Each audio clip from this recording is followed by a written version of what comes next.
I'd say this, but no Legion can.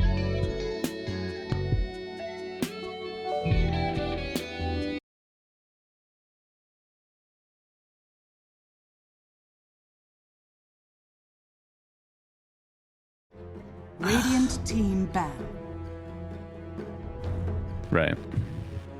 Dire team ban.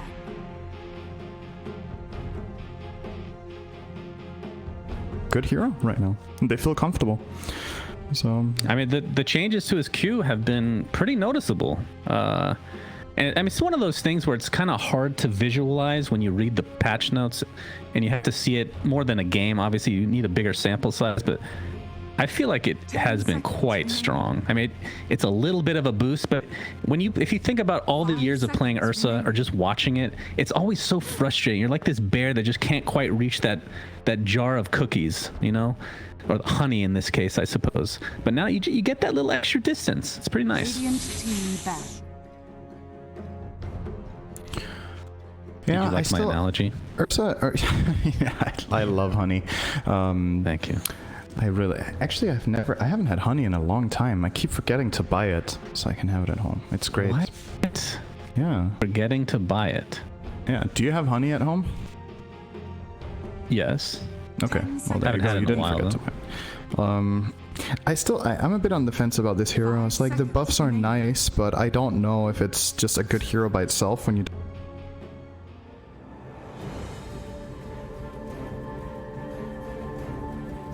Team pick. And just overall annoyance for the Ursa. He hates playing against mini slows, and now this is even more coming from the Beastmaster Boars as well as the hard lockdown of the Roar. Right. And Viking are just sticking to their guns, right? This is tried and tested for them in this qualifier. So far, it's been working very well when they've had this Beastmaster played by Toby, and then probably going to see them pick some sort of active mid-game carry. They've played Tiny, they've played Kunkka, they've played Gyro, I believe, as some of the ones they've run. And maybe they'll consider the Kunkka this game, but there is, of course, the risk of facing Ursa mid. I don't know how bad that matchup is. I don't know either. But they do have a lot of kiting potential for Ursa. So that is for damn sure. Absolutely. And Invoker has been banned by Viking, so we're not going to be seeing Miracle take that one up. They were very afraid of the Aghanim Scepter, which proved to be the game winner, if you ask me. Elder Titan, goodness me, oh my. This is a hero that, if I'm not mistaken, the only thing changed was just an Ags change-up completely. Used to provide the BKB essentially when casting the first ability, Earth Stomp.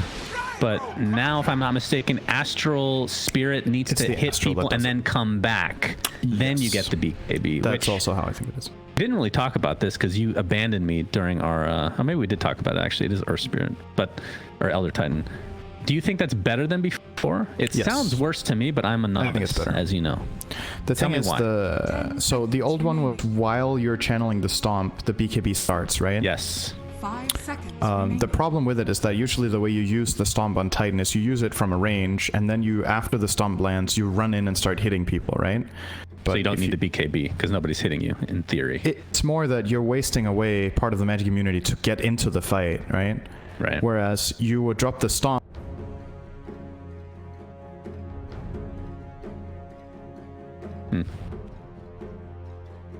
Because you can choose when you want to pull the spirit back. So you're like, now I would like magic immunity, then you bring it in, right? I see. That's pretty interesting. Yeah, I guess it makes sense. Underlord, thank God. Thank God we get to see a beefy boy. I love this hero. Don't think anything was changed. At least nothing drastic, that's for sure. Of course, this guy been so popular they made a game out of him, except he's not in the game for some reason. But he's still a hero in Dota 2, of course. But did they change anything with him? I don't think so. Maybe something to his passive, a slight change. But either way.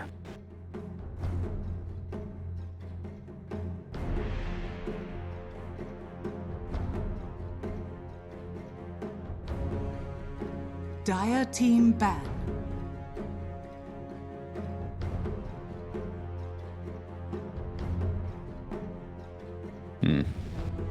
I see. Okay.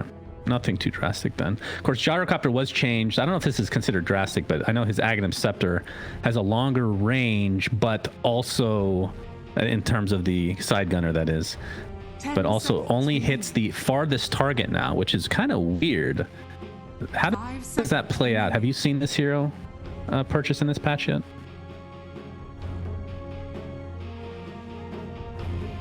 Of gyro, you're way more likely to be able to win the 1v1 than before, where you run in as a melee carry, jump the gyro, and gyro can actually fight back. He already has the battery assault, or sorry, rocket barrage, and then the side gunner could hit you too. But if you jump in the middle of the team fight, you know you're not going to get targeted as long as he has peripheral targets. So I think it kind of goes both ways, but it's kind of interesting, right? Because gyro can also plan. If he wants to hit a guy far away in the fight, he can position himself so he knows he does that damage. It just makes it more reliable and predictable, right? Which can be both good and bad. It's less brain dead, yeah, is kind of what you're saying. You have to think about it a little bit. I mean, I guess. If you a little bit less brain dead. You mentioned rocket barrage or battery assault, Cinderin. Yeah. I want to see this hero so bad because of that Ags. Yeah, I don't know if he's good. I doubt it, but the Ag sounds so good. 5 seconds remaining. Imagine, I've seen Aeon Disc with it. Have you seen that? So essentially you go in, you take a bunch of damage. Well, sorry, you go in and then you use your Aghanim's new ability. You refresh all your abilities. Then you go back in, you put your Aeon Disc in your once you get stunned, it just dispels it immediately and you're good to go. So there's like no downside essentially. Wait, on which it's hero? a pretty expensive item. Clockwork. Oh, I see. It's pretty cool. Yeah, it's just that I think Clockwork has the same inherent problem as he did before. He didn't really get buffed in the earlier stages of the game, and that's the hero's exactly bread and butter, right? Mm-hmm. It's a shame because I would love to have seen him get a little bit of love early too. Then I think we might see him, but his laning stage and his early rotations are just not that great, unfortunately. The Axe does sound he'll get some love. Absolutely hilarious though. So that will be will be fun once it becomes a thing. 5 seconds remaining. So we're gonna see a Miracle Storm Spirit. In terms of this game, I mean, you have Frostbite, you have Roar. Depends on what kind of build the Beastmaster goes for in terms of mobility. I mean, there are a decent amount of stuns and immobilizers on Viking Squad, but a lot of those will be used on Ursa, it feels like, since he's the easiest target to go for. Do you think this is a good Storm game? It's pretty good, but at the same time you have one counter pick left that could face him in the mid lane, right? So you can make sure your mid laner has a good time, maybe has some hard lockdown or silence. I'm mainly thinking about what heroes overlap in being able to beat Ursa, Underlord, and Storm Spirit. I actually think Monkey King could be very interesting here if Tanner plays it, but I don't think he does. I think Monkey King historically has a pretty good time against Storm Spirit in lane, because Storm Spirit's harassment and real, he wants to go in and use the static remnants to get CS and push out the lane. That's where Monkey King can find an opening. It's other melee heroes he's facing, but yeah, don't know if it's good enough. Does Tanner play Tiny, Kunkka? They might just settle for Tiny, honestly. Tiny's I think not he's bad. Completely fine here. He's fine here. Not great though. Again, Ursa. Tough to say. I don't think Viking have had to play against Storm yet. So, and Underlord. This is a very different draft from Nigma. They've clearly come with a different mentality for this game. Okay, they're gonna go for It's gonna be Kunkka. I mean, there are a lot of auras on Team Nigma's side right now, for sure. Yes, that is, I think, honestly, the biggest concern for Viking here is their heroes deal spread damage, right? Gyrocopter deals spread damage, Kunkka deals spread damage. They don't have any heavy single target. Beastmaster's like, if he goes Necrobook, maybe, but you're playing all this spread damage into a flat-out aura bot in Underlord, and he, on top of that, doesn't have a terrible lane matchup. It's not one of the absolutely unplayable ones he's facing here. So Mind Control might get a game and get Pipe Crimson or Pipe Greaves, and I'm just worried if Viking can actually kill them. I foresee that being an issue, but their team fight's nice, at least, and the first 20 minutes before Underlord gets really farmed, I think Viking's strategy looks really strong. So, 5 seconds. see if they can get it done. Tanner has some killer cosmetics. I especially like the Viking, Toby's Beastmaster Viking set. That looks super sick. They definitely are on top of their cosmetic game. as we saw from the Couriers yesterday. They won against Team Nigma, hands down, not even remotely close. And this Shadow Blade, Cinderin, that is one of the best cosmetic weapons in the entire game, easily. Doesn't it look a bit weird how he's holding it in the loadout? No, it's great. How big does it look, though? It's huge. This does not look like the kind of thing that you carry and it makes you invisible. It looks like the kind of thing that you carry and then you fall over because you didn't hit the gym enough. Like, this looks like we couldn't carry it, you know? I mean, in one hand. He has the Popeye pipe to go with it, so it's true. He's Popeye. Yeah, I guess he's got strong arms. Strong enough. Is that a bottle of liquor he has in the other hand? Is that? It might be. I mean, it would make sense with the whole rum and whatnot with the ultimate. I think Valve should be a bit careful with their item designs. They're promoting drinking and smoking in the same hero. I think. Yeah, that's unacceptable. It's a pretty bad precedent here. It really looks like a bottle of rum. Yeah. There's no way that isn't a bottle of rum. How did we get to the bottle of rum in terms of his ult? Like, how is that part of the lore? Because it's yeah, but the buff you get is called Coco's Rum. I understand that. I'm saying why. Why is that a thing? Not that I'm complaining. It's just interesting. Maybe Ice Rock asked Kunkka and he was like, see, that's the question, is the history of this hero, right? So it's obviously named after the artist who made a lot of the loading screens arts for Dota originally, and even into Dota 2 has also done art for the game.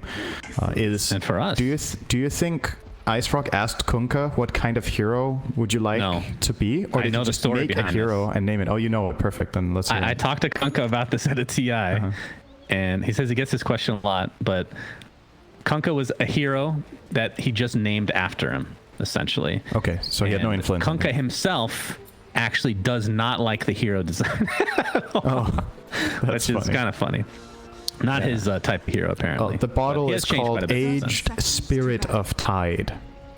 Ooh. So I guess he took Tidehunter, fermented him, and now he's drinking him. That's extremely morbid and kind of badass. So I like that. Sounds delicious. Tidehunter juice. Yeah, that sounds really good. Yeah. Well, then again, I'm not a huge fan of watermelon, as you know, which I know is blasphemy. Yeah, that's true. Absolutely stupid of you to not like what I like. Very stupid idiot. You don't like what I like. Like we will have a 2 for 2. 2 as per norm. Very nicely done. So Beastmaster is going to be in this top lane with Celery on the Crystal Medine. GH is going to be playing the Elder Titan. I'm looking forward to this year. I feel like, or actually I've seen a couple games in this patch. I don't know if it has to do with the patch. Seems like a relatively strong hero, which it kind of always is, it feels like, in every patch. We've talked a lot about how this patch gets played for the most of the time. It's a lot about brawling and fighting in mid-game, and Elder Titan loves these fights. The aura is super strong, the stun is really good, and he has, obviously, the ulti is like... You don't pick Elder Titan for Earth Splitter. It almost feels like a bonus, right? You pick him for the laning stage and for the stomp.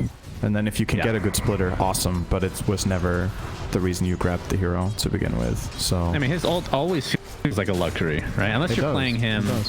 I mean, even when you're playing the core Elder Titan. Smacking Celery up here. I don't know if GH can run this one down. Well, he's committing, it looks like. Trying. The boar is going to continue to slow him down. Nope, he's going to try to fall back now. Can Toby actually catch up? He doesn't have axes yet, obviously, still level 1. Will go down to Celery's Q, though. So, very nicely done. First blood for Viking.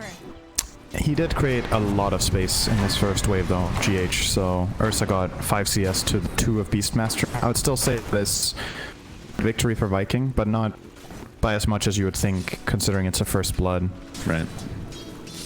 And Maiden also expended a lot of resources on getting that kill. So there's like, it looks like a big win, right? 300 gold, you get the first blood. I think it's really cool. Yeah, but like if Maiden has to use, let's say, a mango and 3 tangos, that's already half the value they got for the kill. And then you got Ursa full free wave. The economy at that point is, you know, pretty even overall. Right. It's a slight advantage right now, it looks like. If you compare the goals, like Maiden is 200 ahead of Elder Titan, and Ursa and Beastmaster are neck and neck. So it's a slight win, I would say. Bottom lane, we're seeing a little bit of aggression here from Viking, but not able to actually finish anybody off. Only level 1 on Rocket Barrage right now, so Have to wait for that to get leveled up before looking for actual kills, most likely. Tanner in the mid lane. These wings on Kuro look cool, by the way. Can I just say that? Kuro. They're really cool. Oh, hold on. It's the... Here, Celery very low. Kills are more important than cosmetics, believe it or not, as Celery does get briefcase down by GH. And Toby will have to resign to go back to his tower. So Kuro, yeah, his... Oh, these are like the... It's Crimson. What do they call them again? They're Crimson. Yeah, the Crimson. Yep. Very nice. I didn't actually know this Crimson item existed. Oh, nice shards. Yes, that is really nice. And that is going to be a relatively easy kill then for Viking. Off to a good start in the kill department. And the CS mid is relatively even as well, which... I mean, how do you rate Kunkka versus Storm? Storm has a lot of base armor, so I think he does completely fine against Kunkka. The way Kunkka usually wins his lanes is by harassing heroes down with the cleave, but since it's physical damage type, Storm's 7 base armor actually help him a lot here at not having to buy too many salves. So I think it's kind of just a draw for the most part this lane. Take a torn to the face there. Yeah. Mind control. We talked about mind control in this game. I think he's a very important hero to keep track of, not because he's top of the net worth right now, but because of how big an impact his auras have in this strategy. His start is very good, and if he can keep up this tempo and get toward a quick, say, Greaves or Pipe or Crimson in whatever order he wants, they're all 3 incredible this game. Crimson is awesome against Gyro. Pipe is awesome against 3 or 4 heroes on the Radiant, and the Greaves are always kind of nice and a lot cheaper, right? So, Mind Control's game has a huge influence on what Nigma can do in the mid game where the Radiant lineup wants to win the game. So I think it's very good news for them that his game's this good. Yeah, he is second in the net worth overall. Of course, it is quite early on so far. Nice damage bottom. Shit, is he actually gonna die here? Might just die. Pretty close. Rocket Barrage is going off. Homie Missile tanking the tower way taking too a much lot here. of damage from the tower, and the Rocket Barrage will be enough, along with the right clicks from Ramus. Kuroki's dead spirit is chasing Shad though, so he needs to be careful. There are there's no regen of any kind here right now, but he's gonna get away safely as we focus on the top lane that is pushing more and more with Weehaw and GH just going in deep here again. It looks like. God, he does Weehaw's now so level much 5 damage against the level 3 Beastmaster. Bottom rune. Really Kuro will just get it with the stun. Can overtake the Tusk. Is that 4 runes? If Weehaw but Weehaw dies trying to get to the other bounty. Unfortunate for him. And GH trying to get some retribution. My God, I can't even believe how much damage this hero does. Is he killing? This is absurd. Oh, right now. But Storm Spirit did apparently die to Tanner. He had his boat. Somebody replay that. Syndrin, can you rewind? This is a replay, right? Yeah. Oh man, that was a great combo from Kunkka. Is that your play-by-play? Huh? No, it's a rewind. So we talk about it in the past tense. Great kill for the Kunkka. We're assuming it was a great kill. Continue to go off. As not Pit of Malice is red, he also has the Crimson thing equipped. And Rocket Barrage continue to do a lot of damage, but Kuroki doesn't seem to mind. His mind control is not taking any of it himself. What if they just agreed, we're gonna pick the heroes we have the dopest shit on, and then that's gonna make us better? Isn't that how it works? The better your cosmetics, the better you are? That's what I've been playing. Control, baited them in. Oh, the Beastmaster dies for Mind Control. Will die next. Shad taking extra damage, gets proc twice. That's pops the wand, by the way. going back in for Kuroki. What did I say? Just stop correcting me mid-fight, all right? People can see on the... What do you mean? For God's sake, If you're a beginner, you could easily think this guy would be called Beastmaster. He has tusks. Up top.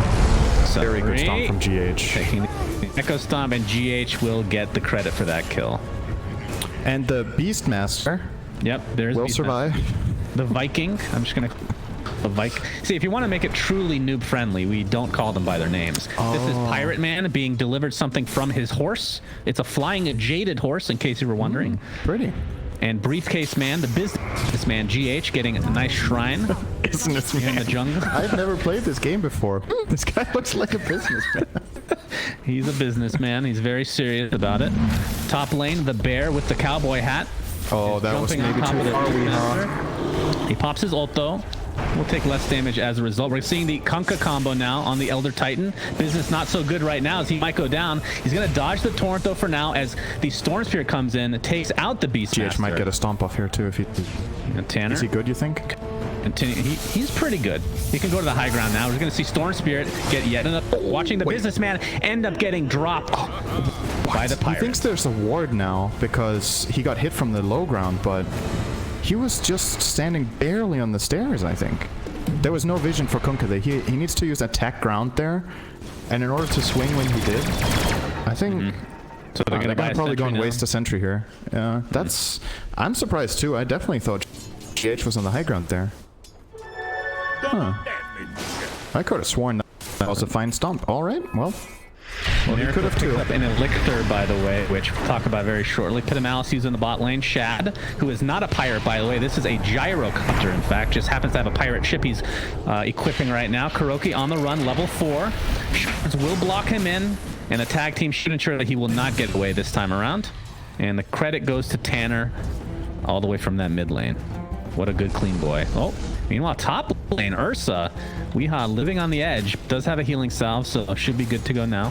He's taking a lot of harassment from the Maiden Beastmaster, but he's still clearly out-leveling them. He's level 7, Beastmaster's still level 5. On bottom lane, Pin Malice into an amalgamation of skills. Actually, going to try to turn this around. Rocket Barrage, in addition to the Gyro ult, come out onto Mind Control, and here comes the Tussus to be able to finish him off quite easily. GH blocked in by the Shards again, trying to get up an Echo Stomp. Decently successful, but maybe not enough. So, all right, Ramis. He's fine. Actually doesn't have any more mana, so GH will get away with his briefcase and all. Yep, all spells were on cooldown. I think there was no way of connecting a torrent there either for Tanner. So nice stomp from GH, get out. But still, the big win there, getting kill onto Mind Control. He's still a pretty farmed hero, so it's nice kill Aramis though. Yeah, he is Didn't get mega dead. Nope. I say that. Oh my god, that was almost denied sick. himself. That would have been cool. Not cool enough though. Keen Optic picked up by the Kunkka. Would you keep this on him? Or would you put it on somebody like Cian? It's kind of nifty on Beastmaster too, isn't it? I think it's probably better on me, though. She can use all the help she can get with that measly movement speed of hers. This is the 10-minute mark. It looks like Viking will get the top, and they'll trade it for the bottom. So it's a 1-for-1, as we've seen pretty much this entire qualifier. And Nigma did get 3 bounties, though, so a little bit of a win there. And Shad is in the top lane now on this gyrocopter. Yeah, they want to make an aggressive move on Weehan, get the tower. Might see Aurora come out. Indeed. Call down is available if they want to expend it. He will not. Homing missile does connect as Weehaw pops the ult in preparation for a lot of damage. There comes the ult from gyrocopter, and that's going to end up being a relatively easy kill. And actually, surprisingly, GH stayed around to fight the 1v5 and ends up dropping as well. It's going to be a trade of tier 1s. His stomp was really good, and I actually think if there's some TP support there in the tower, maybe they can protect their Ursa, but Miracle didn't have mana. Mind Control's busy pushing the bottom tier 1, so he doesn't want to join. And Venge, I think, was maybe just barely level 6, so I think all in all, cutting Weehaw there for GH after the Great Stomp is definitely the play. The jelly! Oh, jelly! And the brooch! Wow, what a great setup for Team Nigma. I'm sure they're just thrilled to see these things pop up out of the jungle. Goodness me, oh my. Decent on Storm, at least. Of course it's good on everyone. There's never a gamer like, I there are need a lot of heroes that benefit way more from mana regen. Storm is definitely one of them. And we have Kuroki sitting at the tier 1 tower looking for a potential gank, but none of his teammates are really that close. So let's keep an eye on who gets the jelly. So one on Storm as expected. Do you think we're waiting for Ursa? Is that the second target? That's my guess. Could be, yeah. I think so. Kuroki is dead. And now he dies. Just a delayed call. Sorry guys, working with a little ping issue. Oh, they're actually trying Miracle here. He got the combo right. The boat. Torrent is available there as well. His mana is relatively low, but he has better positioning on the high ground. Pit of Malice is here as Mind Control makes his way. Tanner has the armlet, staying alive, but not long enough as Celery pops the ult, but really to no avail. Now, Mind Control gets Beastmaster Roar, but there's not a whole lot of follow-up after that because they focus on the Elder Titan instead, and now the brunt of the damage is applied to Underlord himself. Another Pit of Malice. Kuroki does have swap just in case. Doesn't look like he'll need it. We'll use it aggressively onto Shad instead. Here comes the fat, juicy bear with the cowboy hat, going back and forth and playing on his tambourines. Looks like nothing's going to come of it. That's like the perfect taunt for Weehaw, actually. It's the best taunt. Okay, can you name his favorite taunt, which he spams more than any other? This is probably a hard one for you. But how do you know this? Because I know him. I know Invoker? No, it's 100% Alchemist. Just picture it. Yeah. Okay. You've seen it. Yeah. You've seen that one a lot with him. I can see that. 2 outposts Looks like taken by Nigma. the same build, by the way. Huh? Ursa's going for the same build, so going to go straight for Basher. Yeah. Toby doesn't have Roar, and this Snowball is will not happening. Beautiful. And we're gonna have a potential gank here, bot, as Miracle and GH group up with this smoke. This will be a big kill. Gonna initiate on the Shad. The layering is not perfect, but it's gonna be a kill nonetheless. Good enough. We have a counter smoke on the other side, though, and if they can get Ursa here, be pretty. He has ulti, and there's a shrine to TP on. Into boat. Everything will connect, but a lot of the damage has been mitigated as Mind Control comes to help out. And yeah, Viking is going to have to back out now, but they better be careful because Miracle has come to play. Kuroki with the stun. Stuns galore. In fact, Beastmaster the first to fall. A double Echo Stomp.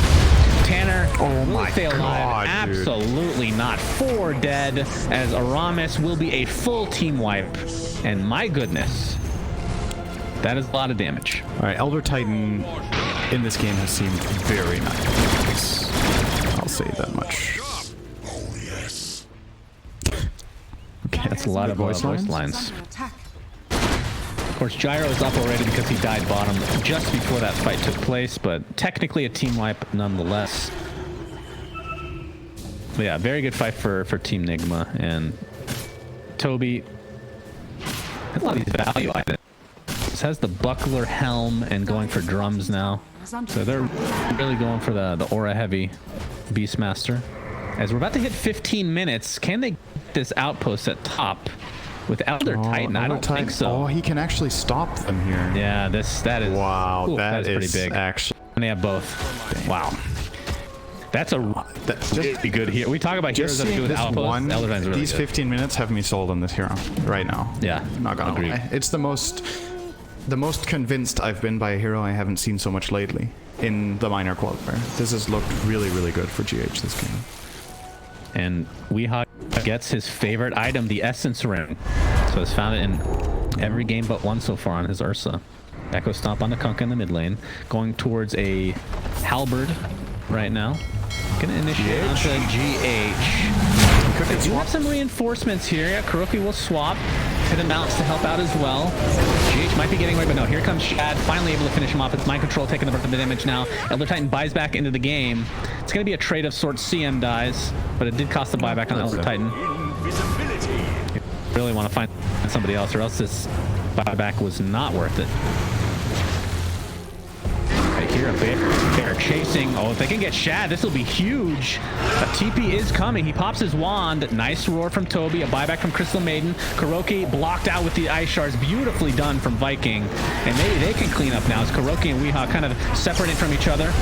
The first to fall will be the Beastmaster with the Venge, but Tusk is going to die now as Miracle with the ridiculous mobility, which in essence is truly Storm Spirit's forte. Ends up getting a double kill for himself. So looked like it could have been a good turnaround, but Team Nigma still end up insanely farmed on Storm. Oh my god. This is going to be a 16-minute Bloodstone, and it's the new Bloodstone, the one with Kaya. So Spell Amp is going to be wrecked up. And as long as Nigma take these fights where stuns get forced onto Ursa or Underlord, the Storm is going to have a field day. They kind of need to plan out who's going to save something for Storm. Because I think if they drop the whole package on one of the other two, they're going to lose the fight anyway, even if they kill the guy straight up. Drop the whole package. I haven't heard that one in a while. I don't know if I've ever said it before, so that makes sense. appreciate you bringing out these new phrases for this cast. Yeah. And you've been saving up a long time for that. Yeah. I'm trying to get the chat wheel. Team, drop the package quickly. Quickly. Hey, Elder Titan could drop the whole package, okay? That's true. He literally has a package. He has two packages, if you know what I mean. I kind of do, actually. Goodness. Yeah. This is now turned into a rated R cast. Thank you. Minor Qualifiers final cast. Yep. Let's smoke. Kuroki, Smoke Up Miracle, and there you are looking for middle as Tanner ends up playing a little here, and it might have saved his life. Kuroki's going to be spotted now. Nether Shawl. Is this a good game for it? For Storm Spirit. Ursa has it right now. It's not good on Ursa. Obviously. I would put it on Storm. I think it's... Yeah, I would too. It's unlikely that the minus armor will matter. Miracle jumping in. Oh, nice snowball. But it puts them in harm's way. This could end up being worse for them. Miracle continuing to go onto the other side of the tower now. Focus on Cellular. Stayed alive for a very long time, but will end up dropping at the end of the day. Homing missile is continuing its way towards Miracle. He's going to dodge it, and he's going to go right back in with that newly picked up Bloodstone. Promise very low, but Miracle will finally finish him off. It seems like he has endless amounts of mana with his Bloodstone. Good lord. 4 dead in the blink of an eye. In addition to a courier, the donkey just got destroyed, Cinder. Yeah. Jesus. And the tier 1 tower will follow. Arcane Rune and Bloodstone is really good on Storm. Did you know? You can do a lot of stuff. Okay, so the really cool thing about this play from Miracle is not only does he not get caught, but he keeps 2 or 3 heroes trying to get him, and that does so much damage indirectly.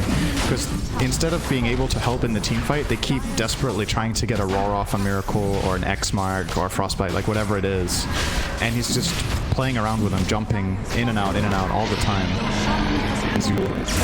If you create that big of a distraction while dealing damage, the fight just plays itself in the end, so... Stellar Storm play in that fight. Can't really say much else. He has the Aegis, so it will be pretty difficult to take him out. Looks like GH is holding up another Shawl for now, by the way. Also a decent target.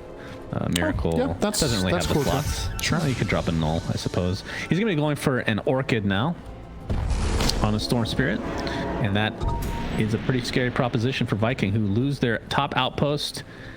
And it's gonna be close. Will they be able to get this in time? Oh, Storm jumps in. They do find it, but how much will it cost them? Mind Control is here with that Firestorm.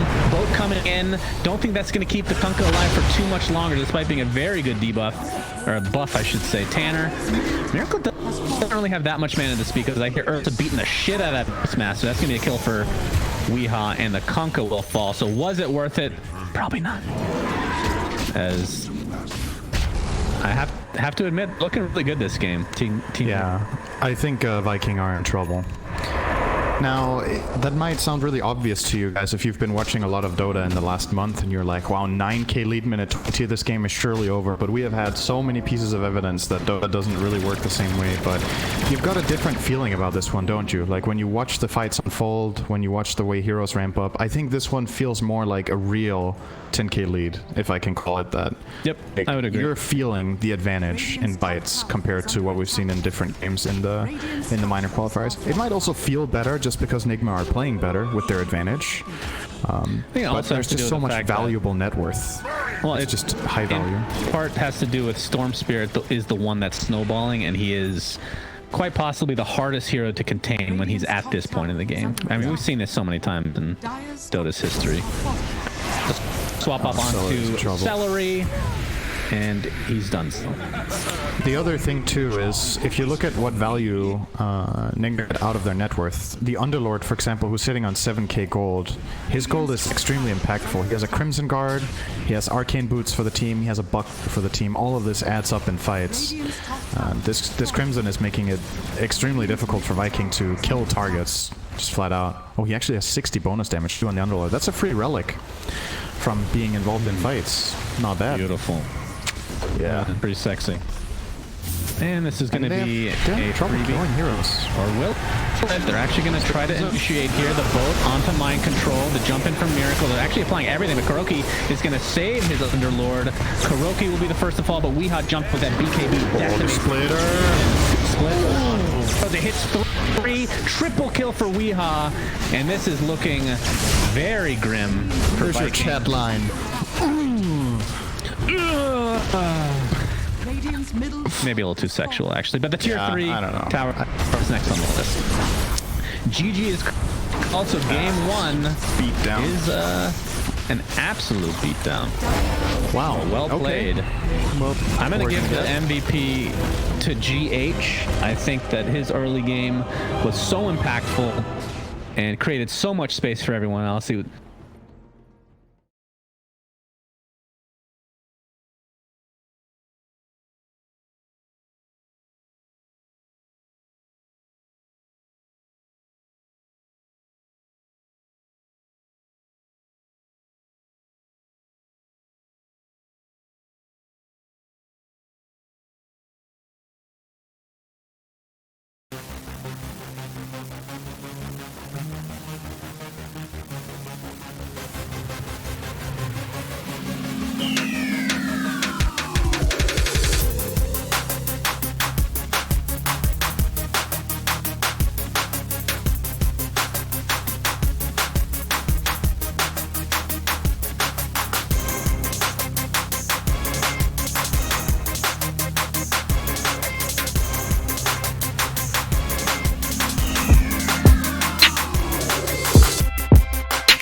Dire team back.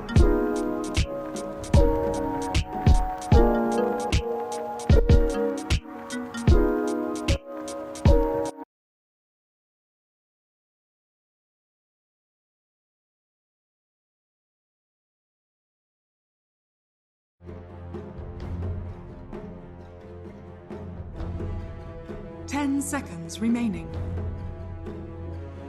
Radiant team ban.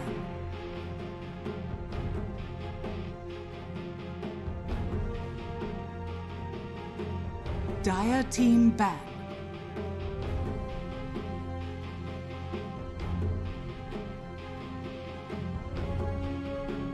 Hello everybody and welcome to game 2 of this best of 5.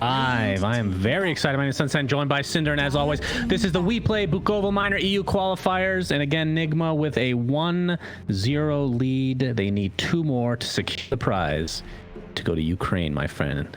And I saw that video we were playing yesterday. There's a lot of ski resort stuff going on there, and it looks like a lot of fun. Of course, my body can't handle the cold personally, but I know that I am not most people. Cinderin, what's up, brah? I am most people. You like skiing? I've never skied, so I'm not most people, I guess. Really? I don't. Do you think? That's okay. Do you think in the surprising. world? Do you think less than half of the world's population has skied, Shannon? So. I mean, this is a. Radiant team pick. I mean, there's a good portion of the world that just doesn't see snow a lot of the year. That's true. You know? There's a good portion of the world that will. All right, how about we relegate it to places where there is snow a good amount of the time? They have ski resorts, let's say. I would say more than half of people ski in those areas, or at least when I say skied, have skied once. 10 seconds. Cinderin, have you seen how pale my skin is? Have You know I don't leave the nice house. skins. You want to fight me? Do you want to? I'm fairly sure I am paler than you. Not to make this a contest. Just say when I go I'll let you have outside, it blinds people. You ready for an Elder Titan? Now, I've skied as a kid. Cinder, Sorry for several derailing your times. very important conversation here, but I think it's time for an Elder Titan here. Ooh, tiny. No, it's tiny. I love me some tiny. Something Tiny new Elder here. Titan? Why not? Yeah, they could get ET with this. Elder seemed very useful against Tusk in the last game for Nigma, but they might change it up a bit here. I think Weeha really likes his tiny, and the hero can be played safely now with a new tree toss, so or tree grab rather. So they might Hey, put Weeha in a safer time. we're gonna put our theory to the test, though, right? Seconds We'll see Oh, if you he ends said- up mid or not. Right. You said Weeha only go side lane on Ursa.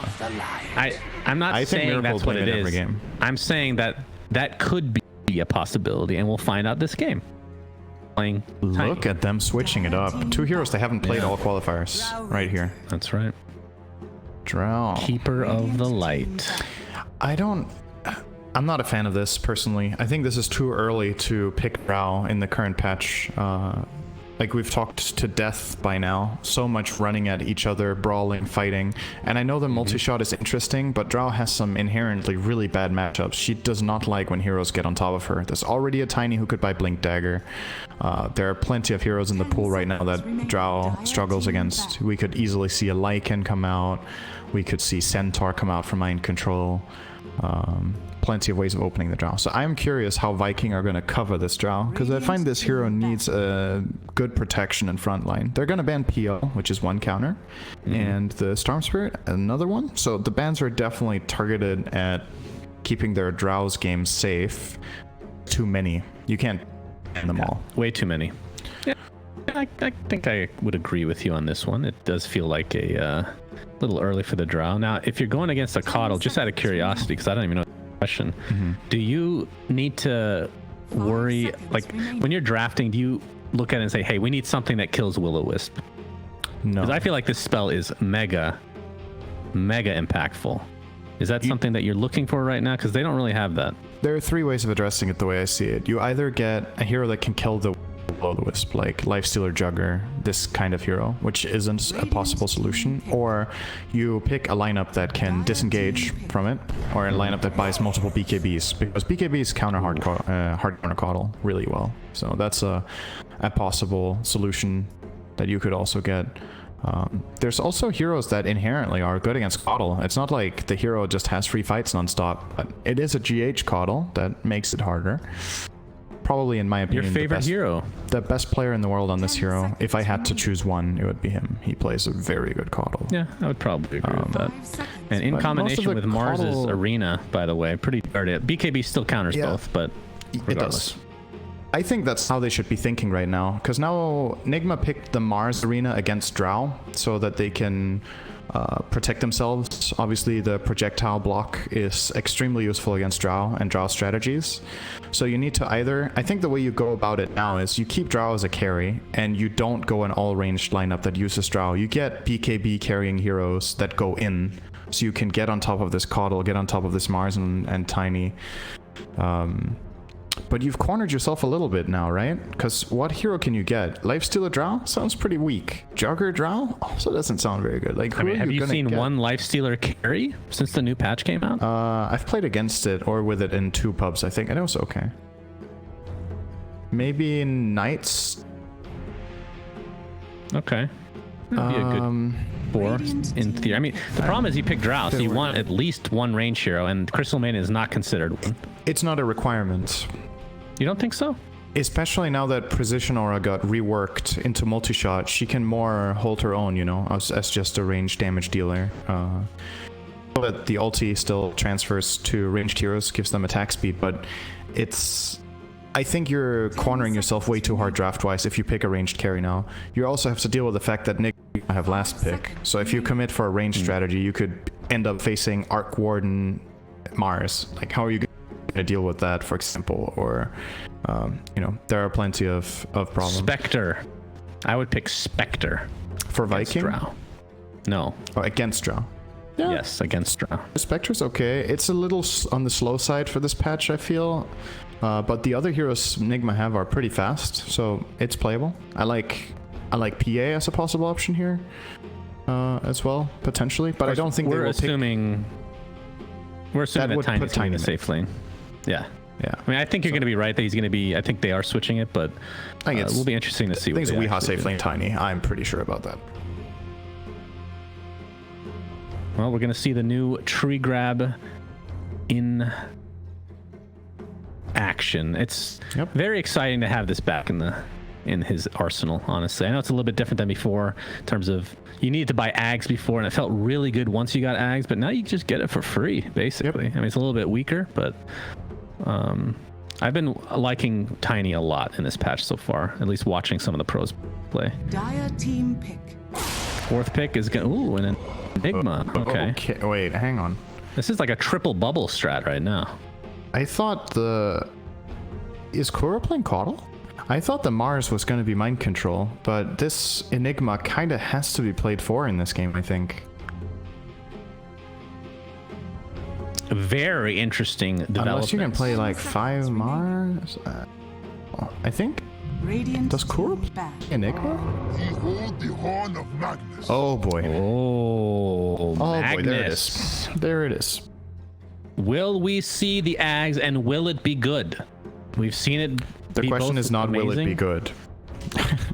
Well, will it win the game? There's a better way.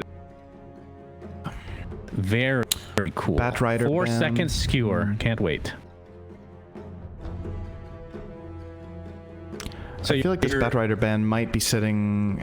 first of all, Toby plays this hero, so it's a targeted ban, and it's good against Mars in the side lane, but I think they also ban it because the other side lane hero is also not good against Bat Rider in the Tiny, and they will probably last pick Miracle, the mid hero still, like we talked about. If he gets the right conditions, I think this is a really good Lycan game. Like, timing-wise, a mid-Lycan here, it runs over Drow, it doesn't care about Ice Shards, it doesn't really care about Crystal Maiden that much, it outpaces the Magnus Aghanim, and it can take towers together with Enigma early on, so I think that could be an interesting choice.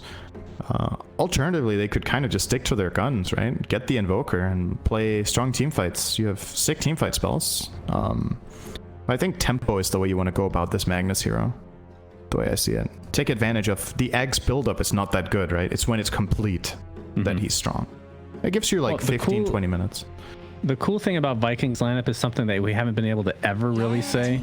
I feel like Drow is more of a team fight hero now than she used to be. I mean, you get RP into, in theory, Crystal Maiden ult with the multi-shot. That's actually not too bad. Multi-shot uses base damage, right? Yes. A very high percentage. So Empower does not help it. That's what I'm saying. Correct. Has no influence on damage. I mean, once she gets her ult a couple levels, I mean, deals a lot of damage, and there's a talent to even increase it even further. So, 5 seconds remaining. I'm just saying that Drow Ranger can be considered maybe a pseudo wombo combo enabler, right? With a Magnus actually setting things up, which is not something we've ever seen on Drow. How did we not mention that Nigma picked up Enigma? It's the first game they do it. It's their trademark. It's their trademark hero name. Oh, isn't it? Since they renamed to Nigma, have they played Enigma once? I don't think so. Not in this tournament, but there it is. Maybe in the major qualifiers. I'm not sure. Venno. Oh, Lycan looks very good, I have to say. I still think that's an incredible pick this game. I think Miracle does play it, but I don't know if it's the style that Nigma are trying to adopt here in their games. What else is good? I'm just seeing heroes that are very... Okay, they went Invoker anyway. Yeah, fair enough. Well, why not? This pretty much ensures that Tiny will be safely in after all. And it looks like you're right, buddy. Congratulations. Thank you. Thank you. I'd like to thank you for setting me up for success by saying something stupid earlier so I can look smart for saying something obvious. That's what I'm here for, buddy. Viking, as we said, I mean, the Venomancer does add to this quote-unquote wombo combo that they have going here, but the problem is Team Nigma's wombo combo is also quite strong. I mean, you have the Will-O-Wisp with the Mars Arena into Black Hole and into Meatball Sandwich with a tiny splash on the side. That's a lot of AoE. It is. And who buys BKB for Viking? Do they have to rush it on anybody? Seconds remaining. BKB isn't even particular. It's necessary, right? It's one of those things you wait, what? Okay. Weehaw Mars. Is this actually what's going to happen? Safe lane Mars. Okay. All right. I was not even considering this option, but they will put GH on Tiny. Position for Tiny. I mean, position for Tiny has been pretty successful in the past, so that's cool to see. So my theory here is that the reason Nigma are swapping this around is that the side lane Tiny might really struggle against Venno. That could be why. And then they're just like, we'll just park Mars there and he will be able to sustain better. The constant harassment is really annoying to deal with for Tiny. You have like really high health, but you have no armor. And as the lane progresses, Venno's constant harassment will actually force you out. Mars also doesn't like it, but I think it's better overall. So I just realized something, interesting stuff. Yeah. What is it Bulwark? Is that the passive for Mars? Yeah. Activating it. Great counter to the greatest skill in the game, multi-shot. You can save your teammates. Yep. That actually will look so good. That'll look like something. Does it work against multi-shot? I thought it works against attacks, not spells.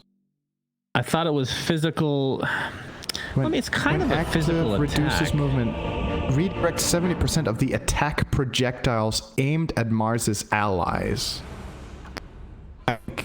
Multi-shot counts as an attack projectile aimed at his allies because it's an AoE cone. Needs to be fixed immediately.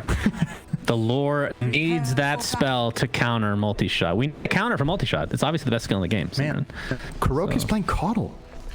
I'm excited. It's been a while. I think this is kind of cool. So for Viking, I think what you're playing for here, you want Magnus Ags, and once you have this Ag, you probably need Venomancer to have some mitigation auras. Pipe is incredible this game. There's a lot of magic damage coming from the way of the Radiant.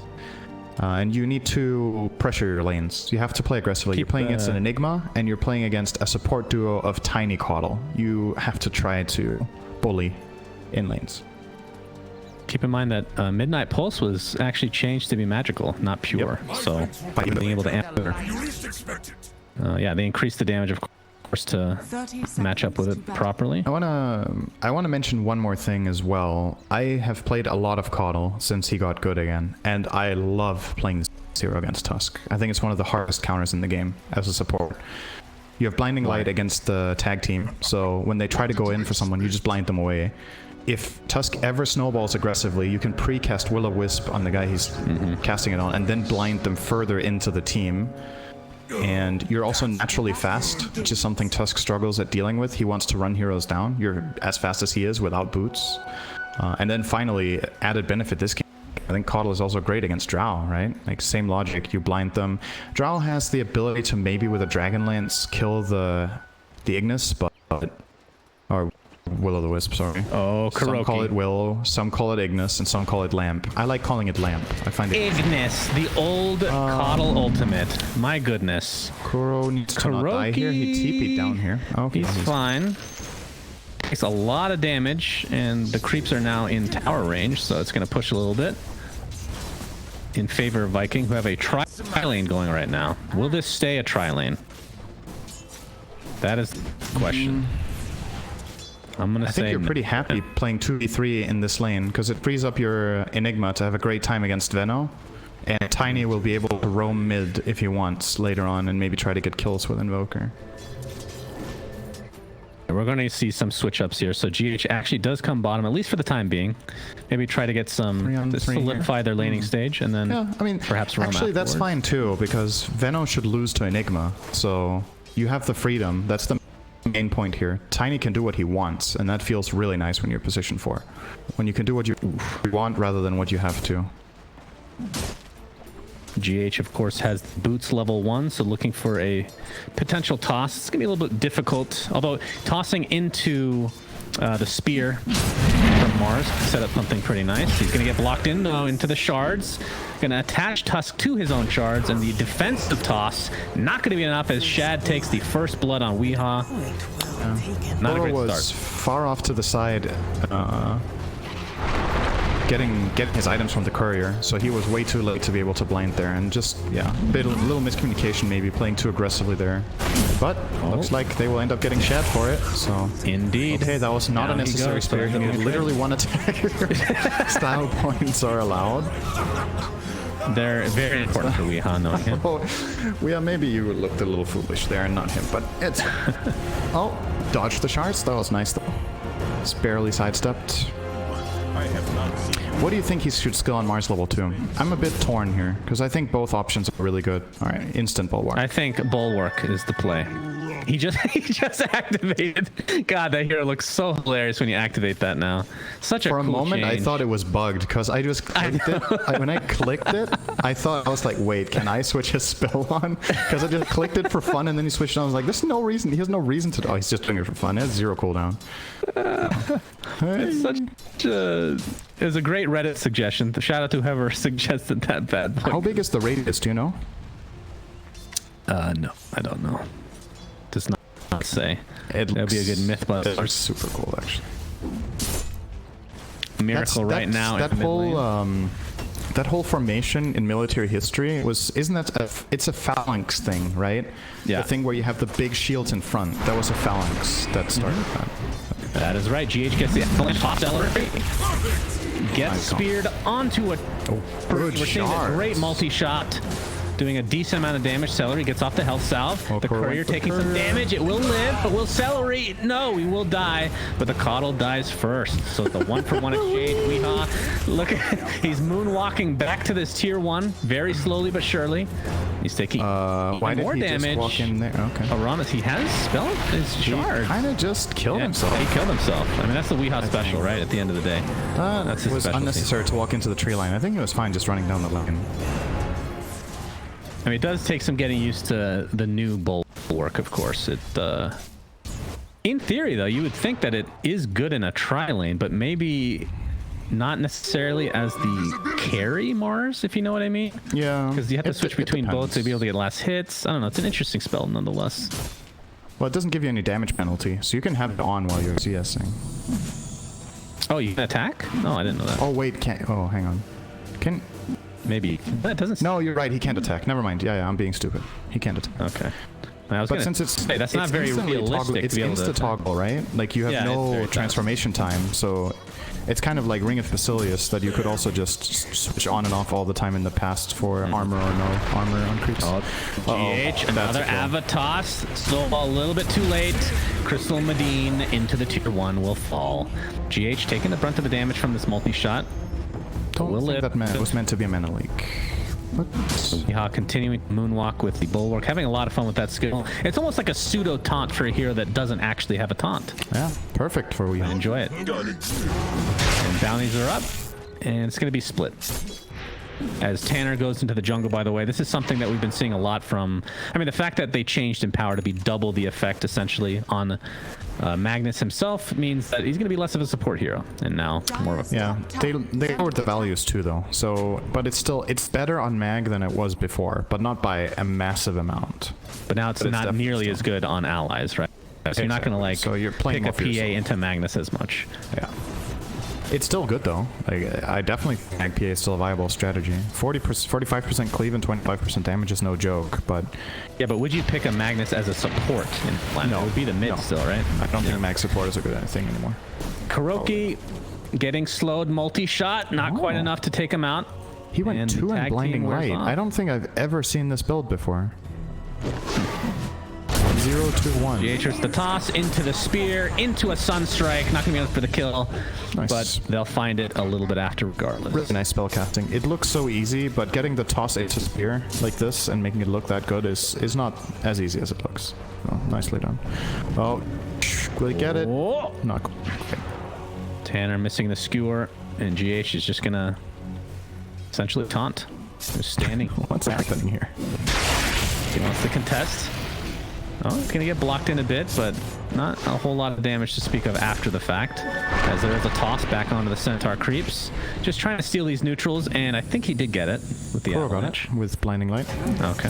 Yeah, so the reason I'm saying it's a bit unusual to see this 0-2-1 build is that Chakra scales incredibly well on Caudle, and the blinding light, it gets a bit of cast range, a bit of damage in 1 second duration, which is by no means bad, but he will have trouble sustaining his mana like this.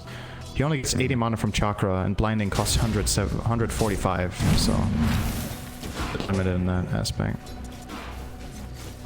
Weehaw getting a little bit aggressive, which makes... Ice Shards do not block him in. He is more than deafening fine. Blast, and he doesn't even need GH. Yeah, the shards didn't wanted to steal the XP. He got out of... the shards missed a little bit. I thought he was going to be in trouble, but Aramis missed it, and easy for Miracle kill instead.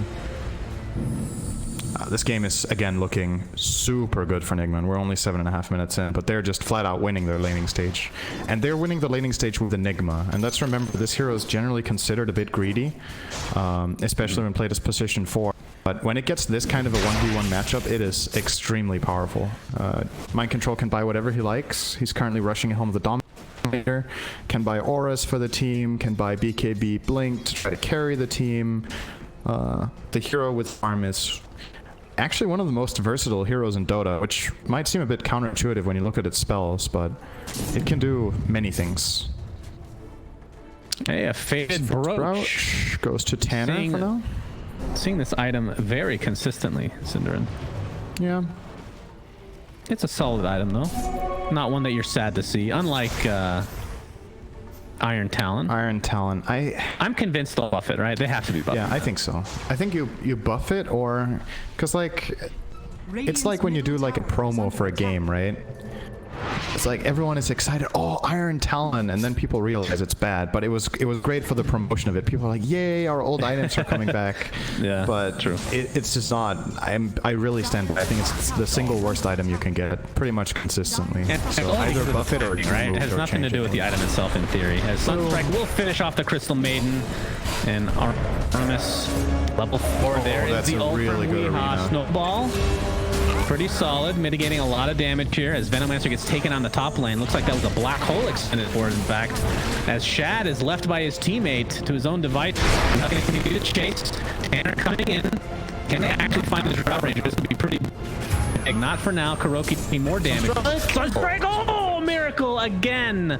That's the second Sunstrike in this fight, I want to say. It is. Goodness. 25 seconds. 2 for 2. Dire's top tower is under attack. That was fun. Of course, we didn't even talk about the mind control kill in the top lane. He gets the tier 1 tower as well. So he has completely dominated this lane. Enigma versus the Venomancer. I'm thinking if there's something Toby could have done different in his skill build, if this is the way you go. I think you have to max Plague Wards against the Enigma, but maybe you can completely lock down the side camp, or he could have perhaps played a lot more aggressively. There's a little bit of downtime. I feel like the lane does not go level 10 to level 7. Mm-hmm. In my head, it's not this one-sided, but I don't think Veno realistically wins. 10 minutes. It's going to be both for Nigma? Nope. I guess so. One. Oh, sorry. Yeah, that was Viking. Radiant Oh, they're going to look for the courier. Shad will find it. That's pretty nice. So we yeah, you not should going have to be used getting that precious gold. I probably can't take hits from the courier, can I? I don't think so. I mean, It's not a hero. The courier, yeah, it's more like a hero than it used to be. Oh, it says Mars's allies, so it might work on courier and creeps. Dire's middle There's a Mythbuster. We need that video. structures are fortified. Mango tree for the Radiant. Or for the Dire, I should say. Tanner, have we seen RP yet? I don't think so. No. Still level 9. Mind control level 11. Standing here. He's just standing there, taunting the enemies. What can they do? Of course, Black Hole is not yet up. It's got a ways to go. But now that we're at the 10-minute mark, the tomes, I'm sure they came out, so the levels will be a little bit better. But Shad level 6 right now, just to give you an idea. Mars level 7.5. Dire's top tower So we is are under having a attack. lot of fun this game for sure. Yep. Now, what point do Vikings start? I mean, it feels like, do they need to force fights? I mean, they have the RP, they just don't have. I mean, you don't get Blink Dagger anymore. You're going straight for Ags at this point. Yeah. They're going to start with this gank mid, though, it looks like. Aramis. Oh, they're going to be scouted out, though, by Caudle. And that is truly unfortunate for Viking. The Avalanche will set. You can have them. Celery. You can have them. It's completely blocked my Celery's escape. Dire's bottom tower is Poor under boy. Yeah. I use that no matter what, but it looks funny. Okay, Oh, so this Mind is Control has interesting. made his choice. He's going Ags. Or sorry, yeah, BKB on Enigma, first item. He knows that the only cancel is RP. Speaking of the devil here. Radiant structures are Oh, he gets it all off. I don't. Do they have the damage here? Oh, Sunstrike! dead. Oh. Dude, that- Doesn't it's the not a XP great for it. trade. Miracle the gets the Enigma. kill, so he gets the XP. Yeah, that's true. GH with the toss, and Aramis boy. will fall, and Drow Ranger dies in the other lane as we're seeing multiple ultimates expended. The Will-O-Wisp, what an annoying spell to deal with as Weeha comes in. One more spear ensures the double kill. Toby pops that ult. Weeha looks to be dead here. He is Takes the very Veil of Discord and trying to get some CS before his inevitable demise. And Kerr Kuro will survive for now, though. Tranquil Boots. He's very fast. Oh, Mango Tree. delicious. I don't know if he saw it. I think he didn't see it. Uh-oh. Well, Does he how much actually space live? can an old man on Pegasus make? Let's see. Well, mid lane, in the meantime, GH gets the toss off into the Ava, and Miracle not able to do a whole lot of damage.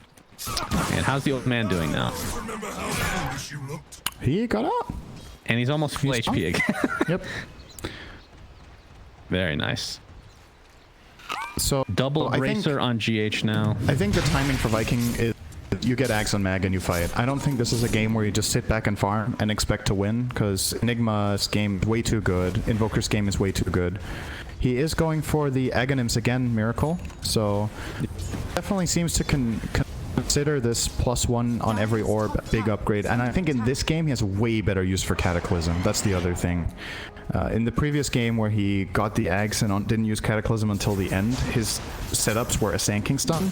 In this game there's Mars Arena, there's Caudle ulti, there's Black Hole. If any of these ultis hit on 2 heroes, he has a sick Cataclysm setup. So in this game I think it's a better choice than the last time. But to be honest, I think he just likes it and would have bought it anyway. He just likes the extra level on his spells and the stats. Look at that spell from Weeha. Look at the projectile of the tower. That is amazing. Oh, Sunstrike gonna miss. Thanks to the snowball from Aramis. Will be good for now. Ice Shard's not really gonna block it, but yeah, he's gonna get the punch off, and Caudle has died. Avalanche now, GH attempting to get out of dodge. Looks like he might die, but Black Hole on the other side will ensure a kill on the Crystal Maiden. And Okay. Black Hole for Crystal Maiden. Interesting. Puts an emote in chat. It's like, okay. Black Hole the 5. Well, Tanner almost has that Aghanim Scepter, so 200 away. Yeah. Another camp should do it. But you're right. The Cataclysm does have a lot better value here, and looking forward to seeing if they can connect those combos or not. BKB getting closer for Mind Control as well. Of course, they do have some BKB piercers in the form of, I guess, Tusk Punch and RP this game. But you do have to get relatively close for those, so hard to position. Yeah. Basically, canceling black hole with RP is a lot easier when you have the Magnus Ags. Magnus, but it's still he's coming. Oh, He's coming. He misses his shockwave, but they got the old RP, or sorry, the skewer back in town, as Weeha will be the first to suffer its consequences here. This tower. If they wanted to fight for it, Weeha would have cast his ult before he died, but doesn't seem to be interested in that. Sunstrike. Okay, Celery took a lot of damage there. Let's see if he finds the ward. Again? Alright, Tanner. Do they have vision up here? They do not. That's they not a good smoke. A good smoke. Yeah. No, they got the show. The fake RP. This would just be a position for Tiny, though. Here comes Shad with the gust. Oh, will it? Magnus has haste. Yeah. Magnus has essentially haste. Infinite haste rune. Yeah, this hero. Well, see, this is the thing that, again, this is why I'm here to learn from you, Cinderin. Why is this hero not just picked or banned every single game? Like, we've been not seeing him at all this qualifier. I honestly don't have the answer to that question right now. Mind Control getting initiated on. I think if you imagine in this game, I think Mind Control will probably end up, yeah, he's going to get skewered to death eventually. If you think about when Drow got picked in this draft, what slot it got picked in, if you picked Magnus in that slot, I would feel like you had a lot of flexibility with what you were to, with your draft afterwards. And now they ended up with Mag together with Drow instead because they picked them in opposite order. But I don't know what it is they're waiting to see before they pick it. I think Koro just misclicked the deny and hit the creep. Instead of the Venom Master debuff? Yeah, I think he wanted to hit the Mars, but hit the creep by mistake. Maybe trading kills. Maybe the Gale ran out, I don't know. GH with 2 neutral items available to him. Nigma have lost a lot of their lead, though. They were 4k up, now it's down to 1. And Koro will add another to the count. Oh my goodness. Insta kill. Every kill now. I mean, you can barely even catch that if you're not there. He almost got one shot by Tusk. But obviously, the Radiant lineup wants to get this big team fight that they haven't really had set up yet. I'm assuming the Mars Dagger will come before the pipe as their initiator, and then if Viking try to respond, that's when Mind Control comes in and gets a really good combo on Midnight Pulse Black Hole. And of course, there's always the Cataclysm threat. They have a lot to work with. And another synergy we didn't talk about, Caudle is incredible with Invoker because he reduces the cooldown on all of his spells. So there is a lot to do. Vampire Fangs, probably, is he going to use this? He might use this one. Neutral items. Elixir, finally from DH. Vampire Fangs on Invoker. He's currently backpacking it. Yeah, could give it to Mars. He benefits from both lifesteal and spell lifesteal. Make him a bit tankier. Put it on the courier, so we'll see. I hear Skewer Man. 0 mana cost. If this was 20 mana, would that be better? Would you be happy with that? No, I think it should be more expensive. Well, you wouldn't be able to cast it every single. I mean, 20 mana. I guess it's still kind of spammable. It's spammable to declare. 50 mana. Something like that. Okay. I don't know. It's very obvious what ways you can nerf this, so something's probably gonna happen. All right, there we go. Mike just attack on the courier. Puts himself in not the greatest position. Will-O-Wisp is used essentially just wow. Tusk gets destroyed. That was a lot of elevation in every axis on the map right there. Good Sunstrike. Right. Weeha has his ultimate, will expend it, is on 2. Venomancer does get his ultimate off. Tusk flies back into the game. RP onto 3 heroes. Skewers back into a black hole, though. That is not where you would be, my friend. Tanner continuing to skewer to his heart's content. 2 buybacks now for Viking, as this fight has become very important for them. Double kill for Tanner now, as Weeha, in his Phalanx form, continuing to mitigate damage, but is very, very slow, thanks to the buyback from Toby. So that's a triple kill for the skewering Magnus. And Mind Control, of course, already expended that black hole, so needs to get out of dodge. Yep, they're on the hunt. Tanner's searching the scanning Magnus, but he's done now. Didn't find them. Time to farm. That looked like it was gonna go better for Nigma than it did, but those buybacks definitely massive value. Fight is not over. Viking still at this tier 1 tower, applying all pressure to GH. A nice toss. He's gonna toss again. He got net now.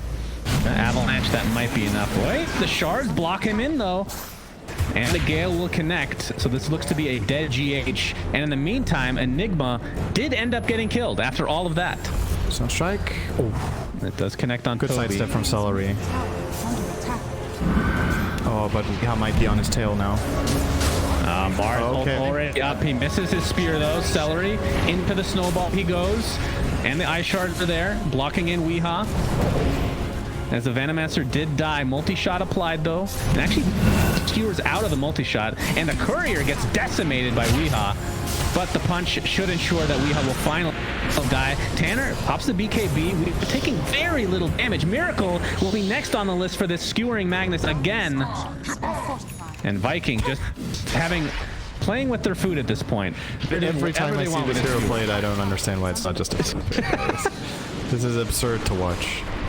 Will-O-Wisp, this is like WTF mode is just on. That's what it feels like. It really does.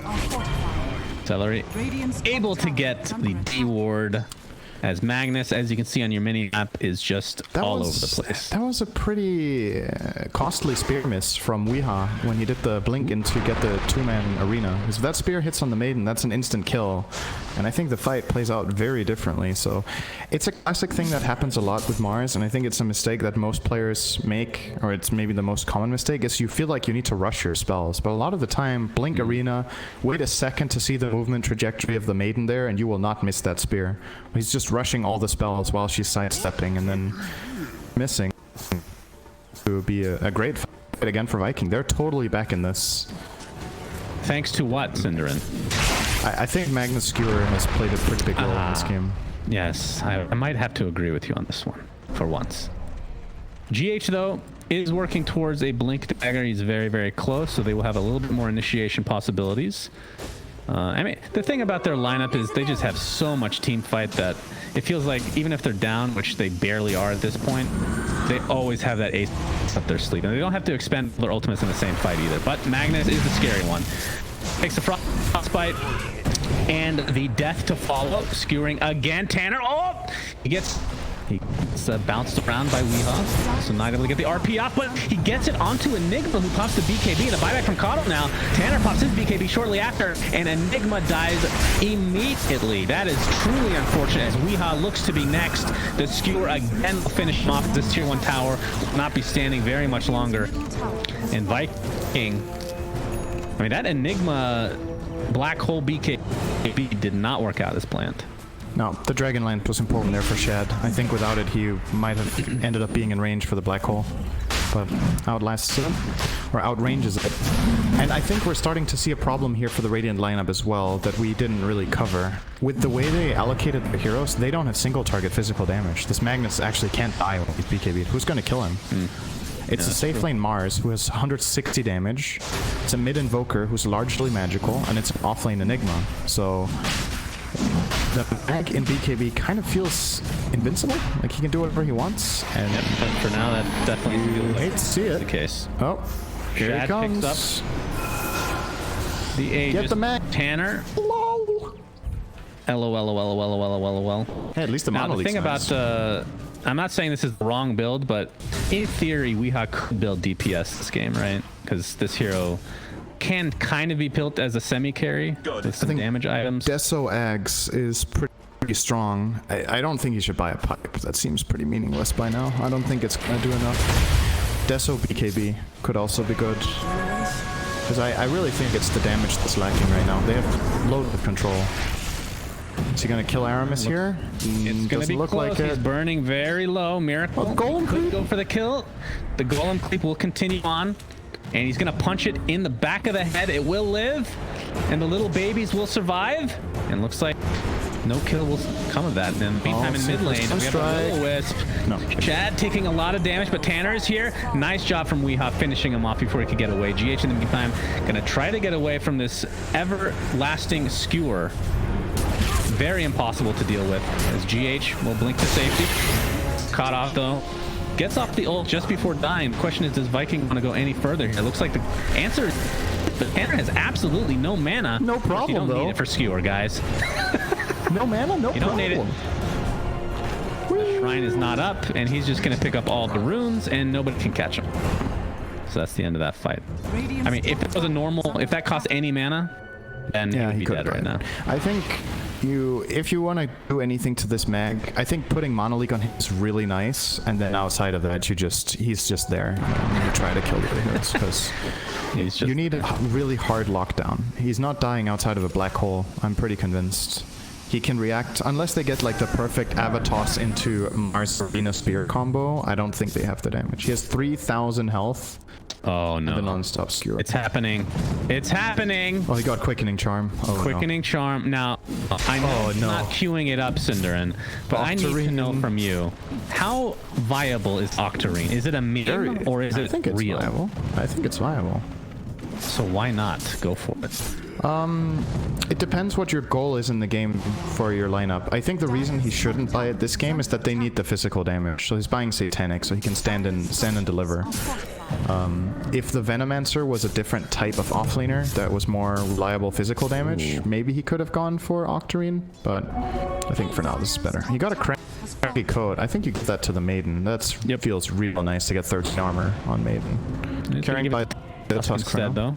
For now, I don't think he's going to keep it. Does that affect the cast? It doesn't affect the cast time of Walrus Punch, though. It should. So. It should. Should it? Walrus Punch is affected by attack speed. If you are super attack speed slowed, you can barely punch. So it should work. That's true. Yeah, you're right. Yeah, I've definitely seen that before. It's 35 attack speed loss, but 13 armor is quite a bit. It is. Basically a plate mill. It feels really nice to get this item on Maiden, though, I would say. But yeah. Oh, we have an RP on Weehaw. He's surrounded by the enemy. He's gonna phalanx to no avail. He will die. We're gonna have some TPs back to base. Amos is making sure he's not taking it. It's at half HP.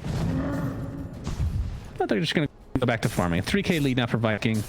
Roshan not available for the foreseeable future. And we haven't really talked about Shad's build, by the way. He goes for the Shadow Blade. Obviously, the Dragon Lance. Gonna be finishing Hurricane Pike this game. Yeah. I think... Oh, okay. Mind control. BKB will force for sure. Wow, he's taking a lot of damage. He'll be fine. Yeah, I think the Shadow Blade on Drow is a pretty interesting way for them to try to pincer Nigma before they blink in. If Drow can get the opening and Nigma have to respond, that's when the RP can really come in handy as a protection for the Drow, basically. I think the game in this current state is so much about who gets the initiation. That really... It doesn't even need to be a perfect one, just if back with the skewer back, that kind of sets the tone for the entire fight. Dire's top tower Miracle is under doing a really good job of pushing this top lane, though. Alacrity on his Forged Spirit. And he has the talent, too. Wow. So it hits really hard. It's actually almost got the tower. It's deniable now. I don't think he'd do that, though. GH level 15. Oh, will Aramis hit this dust? We guessed wrong. Close. Miracle will get out safely. Has a lot of defensive tools with the Yules into Blink, but... God, I just hear Skewer all the time, and I just get scared I'm missing something. So it's just him moving around the map. Miracle, he's going to get snowballed. The Spirit Vessel is applied to him, and they definitely have vision now. That's going to be an easy kill. So Viking able to get it. All right, RP applied now to the Tiny, into the multi-shot. The synergy is out of control as GH drops to the deck. And the tier 1 tower will be denied. But he finished the pipe. They need back. I don't think this is a problem-solving item in this game anymore. You love getting this item against Veno. I completely understand why it's tempting. I just think the timing for this in this game is over, and you needed something bigger. BKB Deso or Aghanim, something to give that bit more of a punch. Because I think the way they're setting up their lineup right now, there's so much pressure on Mind Control and Miracle to hit incredible spells. goodness. Mind control does get out the BKB after he's initiated on. Aramis, he's stunned up for now. Oh, that's a really good one. Two, this should be good if they have any follow-up. Mars ult on top of it. Tanner with the BKB, going to continue to skewer. Toby looks like he'll drop it in that arena very shortly as Tanner able to get out of dodge. The Drow Ranger did fall. And again, Tanner's impossible to find. Oh my god. A 3 that was regardless. max range black hole just barely catching the Drow. If that doesn't catch the Drow, that fight is a disaster. And instead, it's a big win for Nigma. Looks like two outposts were controlled by the Dire, so yeah, Radiant did not get any experience for that. So Celery's in trouble. He had a glimmer, but Kuro will see him. He has a sentry. He's dead. And at the bust. GH is also going for Shadow Blade, by the way. I mean, is there any potential for GH to become a right-clicking core instead? Whoa, with his item currently, it takes really long. What the hell is this? Weehaw was literally by their tier 4 towers. What in god? Back to the skewer. Gets the RP into another skewer, into the fountain. Oh my god. What is this game? Is this dumb? Mara is actually tanking so much, but will die. They got the tier 3 though. And Toby Tanner. They might get Rax. Whose glyph is stronger? Yeah, that is the question. Okay. They will save it. That was he forced a maiden buyback and almost got Rax. I mean, oh my god. There's a new eternal envy in town. So, oh man. In the good old French, that's some shit. Shit. Mind control, getting chased by Tanner. Oh, this hero is so dumb. I can't even believe this is in the game. It's like I'm dreaming.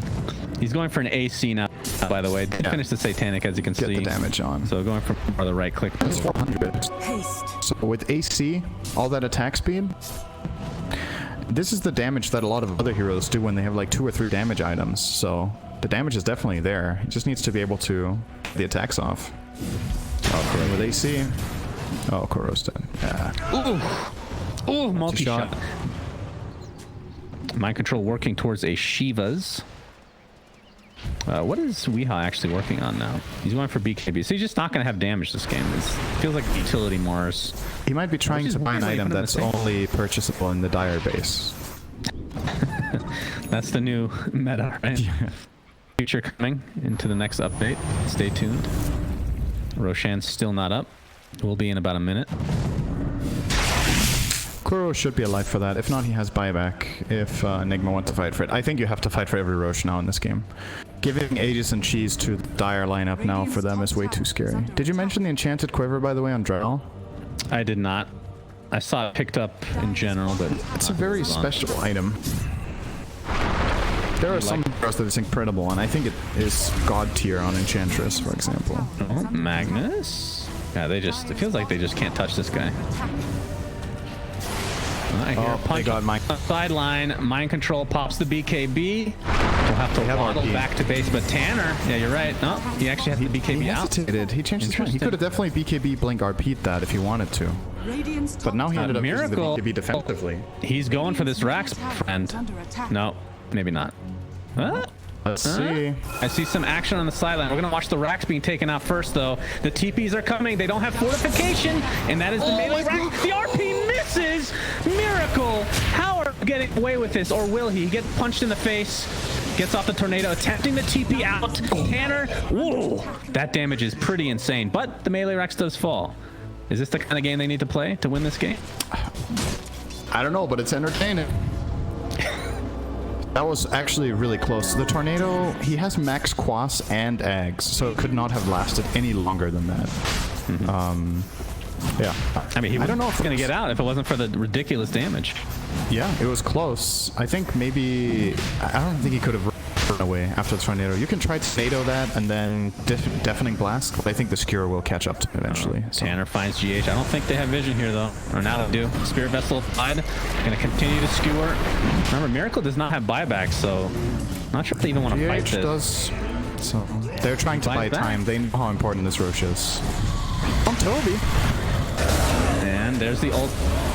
How they're able to take out the Venomancer. Will-O-Wisp applied as well. Tanner has to pop the BKB and the Satanic, keeping him alive, but there's the Black Hole. Can they finally kill this disgusting Rhinoceros? They do! 3 heroes into the Black Hole. Buybacks galore from Viking, but Team Nigma, woo, that was a good fight. Tanner and more buybacks willingly just time from Drow. up to Enigma there. He must have known Black Hole was ready. Well, he's back for more. Maybe he just felt invincible. I mean, clearly he needs a buff, this hero, if he can die like that. If you can lose with this hero, Jesus Christ. Oh, they're taking out Drow, but Drow Ranger gets Cataclysm. The Cataclysm finally doing a lot of damage. Able to get off his ult. The Aegis is taken from GH, and the Radiant also take out Roshan as Mindful will finally. That would have been a dieback for him. Celery, half HP, getting beat down by Weehaw. And Drow Ranger gets found at the high ground from GH. Can they actually find this carry? Finally getting this kill. One more right click will do it, and Tusk looks to be next to the list. And coming in with that skewer. Weehaw uses his ultimate and is stuck on the high ground now, but they will find the kill regardless. So 3 dead for Viking, and a lot of these are diebacks, I'm sure, as Toby looks to be the next casualty. Actually just over. It's over somehow. I have no idea what just happened. How did Dota is so it's such a magical game right now. It's like it's like everybody's playing it for the first time and they're not at the same time. You know what I mean? Yeah, no, I know exactly. It's really Dire's structures are it's a shit show, but in the crazy. best way possible. That's the crazy game. I love it. Artemis gets off the punch, but will be tossed back into the fray. He will have Crystal Maiden by his side shortly, but it might be in the grave. Oh, he actually is able to get out, but the damage coming in from Team Nigma. Looks like this will be game 2 in their advantage, and this was a crazy one. Why ban Magnus when you can have games like this? That's the real question, Cinder. Mind Control was initiated on, but Aramis will be taken out, and that is GG called. Whew. What a game. That was exciting. That was... And if they ban Magnus, we don't get games like this. That's all I have to say. So continue not banning Magnus, please. Thank you.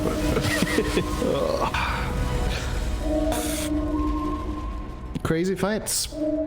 And Cataclysm count 2 across 2 games.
G and Team Nigma. Suns fan with good old Cinder in here.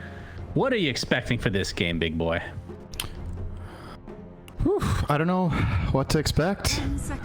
You know, the ultimate power play here for Nigma is pick Magnus. Not pick. Okay. Oh, to pick Magnus. Okay. Yeah. All right. Here comes the Elder Titan. So similar Was this to hero game banned? number 1. Game 2? It was not, and that's why I thought they were going to grab it, but they prioritized the Tiny in that game. Yeah, they're going to get their Venge ET combo that they played in game 1 and were very successful with.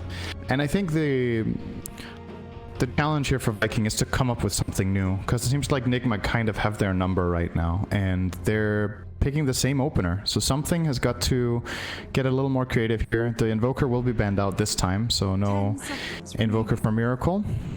And the Drow being removed by Nigma. So we'll see some new heroes here, I'm pretty sure. Viking have been mainly successful when Tanner pops off on heroes like Storm or Kunkka. So I would like to see them try to enable him in the game as much as possible. Give him a good game and make it happen. Well, they do ban Invoker this time, so no Miracle Invoker.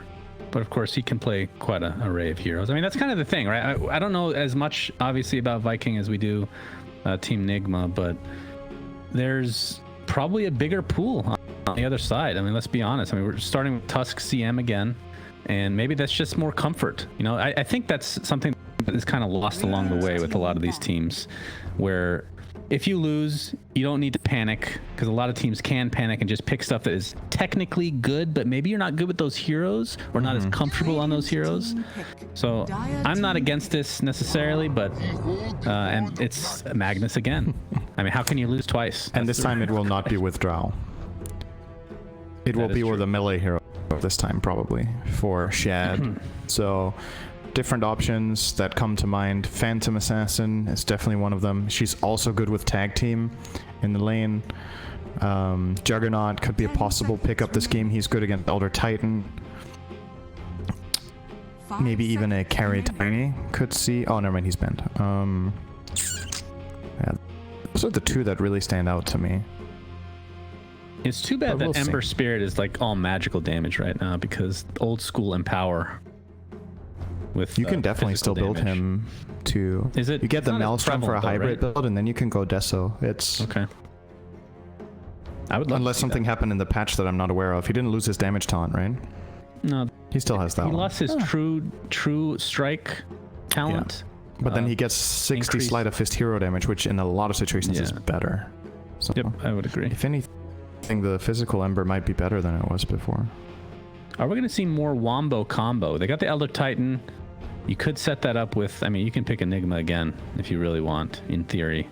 I mean, is that, do you think they consider that a pseudo counter to Magnus?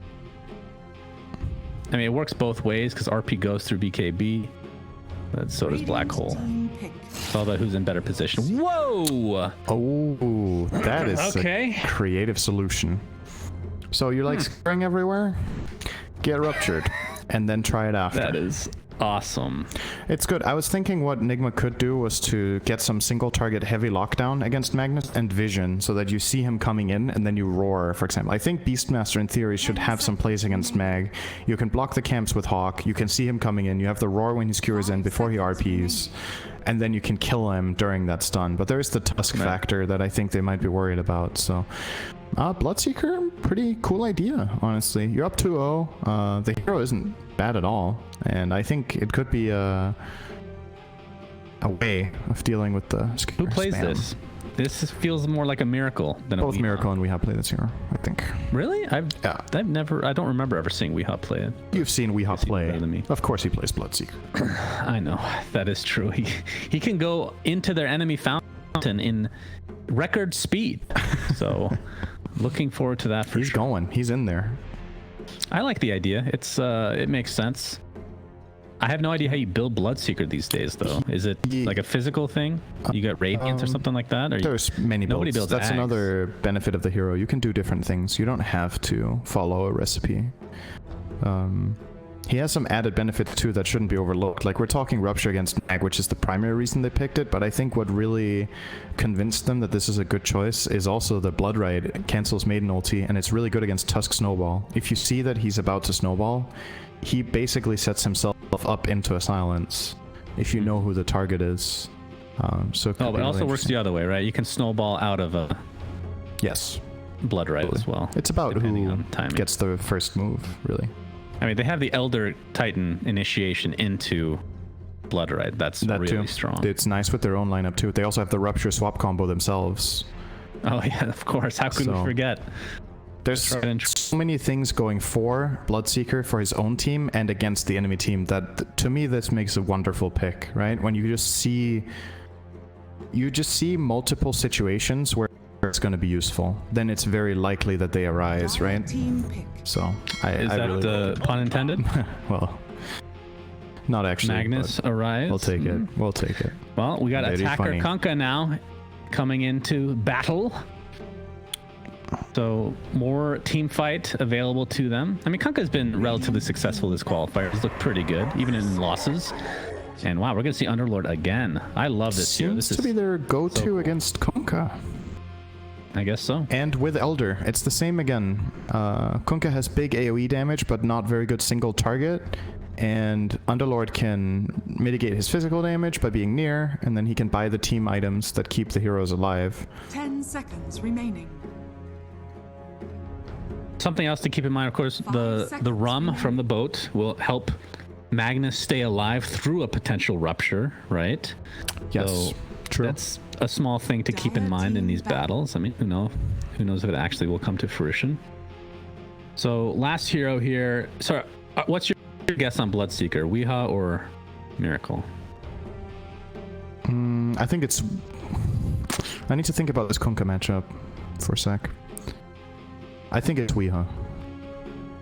Really? You don't like Bloodseeker versus Kunkka? 10 seconds remaining. I don't know how good that is in lane. 5 seconds. I mean, the best case scenario for Bloodseeker is a draw, right? There's no way he ever pressures a Kunkka in lane, the way I see it. I can't imagine.